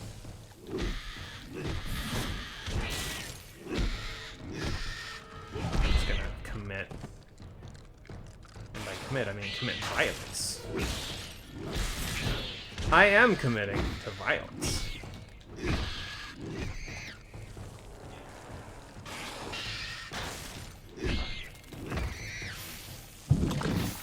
Go on, come over here. See how that works out for you.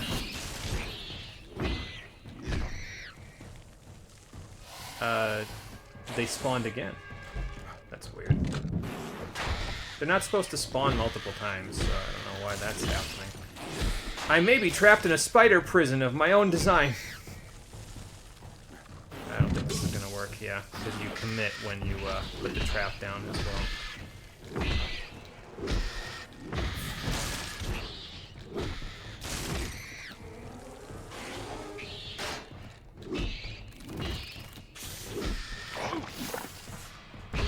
Alright, well then you will both get wrecked.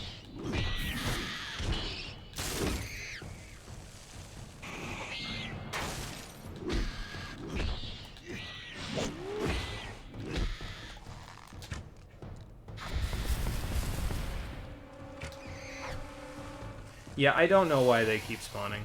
That's a little bizarre. I might just, honestly, I might just get out of here because, like, I don't feel like fighting giant spiders for the next 16 years.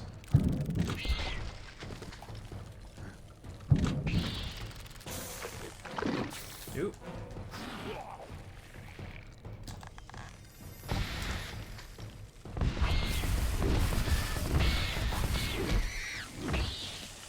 Plus, they seem to only go so far. I mean, I'd like to see what treasures they've got hanging out in there, but... Okay, there we go. Hammer time severely damaged, so let's fix that now. That was what I was waiting to see, because that's when you know you need to use a repair kit, basically.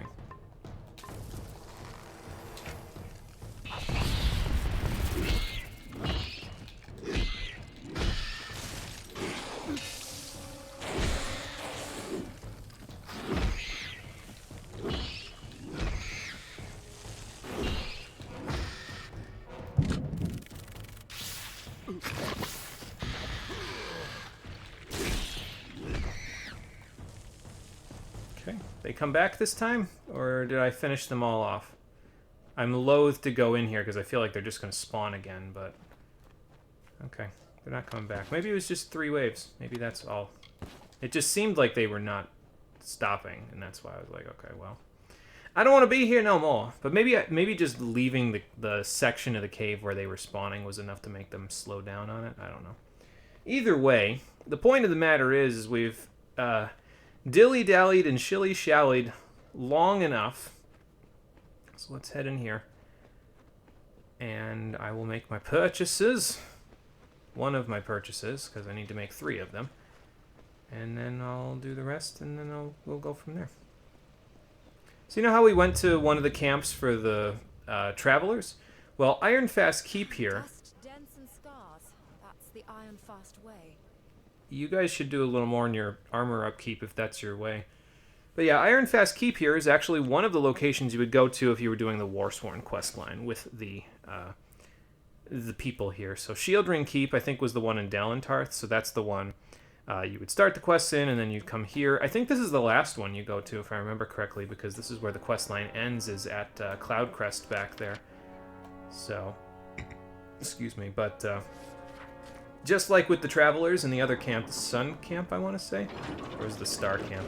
Basically, just like with the Travelers, you can actually go inside of here, and the shopkeepers will still offer their services even though you're not Warsworn. So, And it's a good thing they do as well, because otherwise we would have had to go back and actually do a whole bunch of Warsworn quests in order to come here, because the lady that's in here that is the quartermaster has some good stuff. So let's go shop with her, sell our gabbish, and then take some of the stuff that she's got. I'm quartermaster here. Tell me what you need and I'll see what I can do. Cool. I need lots of money for the junk that I've got, but also I need some of your good stuff. So let's take that. Oh, good. I just sold things for 120,000 gold. That's fantastic. Do you have any pants? No, of course you don't. Why would you? All right, what do these do? Plus 60 health and 12% physical resistance? Jesus Christ.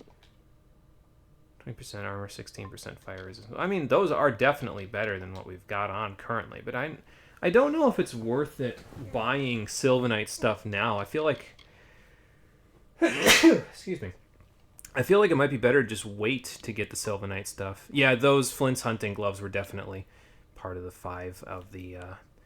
in with the same set as Dirge's dancing shoes, that is.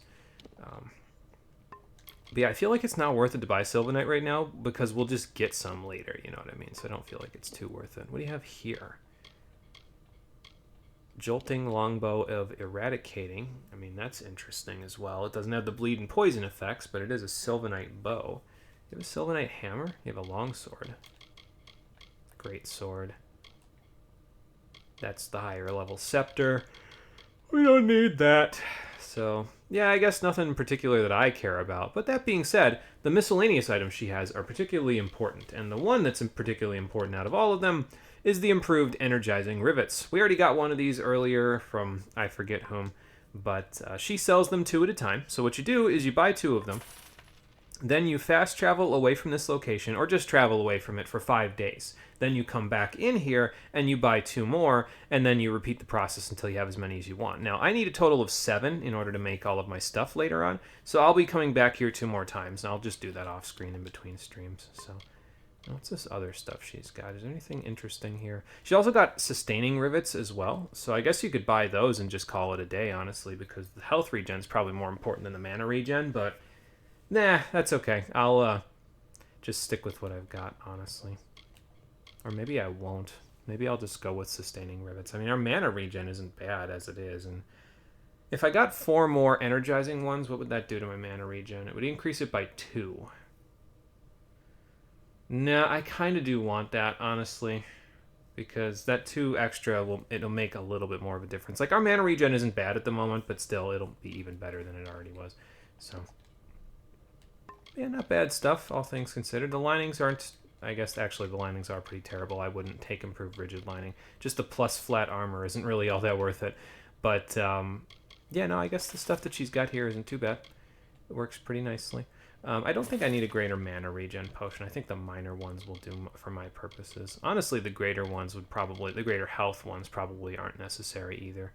You know, I'm just going to sell them. It's fine. We'll just stick them in junk from now on if we need to. And we'll go from there. Sell all of those. I need 1 more minor health regen potion, so I'll grab that when I go to Canarok as well, because I'm gonna fast travel back to Canarok and probably just sleep for the 5 days in order to reset the shop, and then we'll go from there. I'm gonna hold on to the Searing Scepter just in case we need it for any more like century flowers or something, because you never know, that might be something that's necessary. So I'll go and do that in a minute. We definitely don't need this. It's nice to have gotten a master material at this point because you usually don't see those, but yeah, we don't need that. Probably don't need any of that stuff either, but let's go see. Is there anything in here that I'm just like, yeah, I definitely don't need that. No, but I do need 3 repair kits, so let's go grab those. I'll grab all 4 actually, why not? Okay, so that's it. We have more junk, apparently, to sell. Okay. Apparently the junked items are not selling for anything.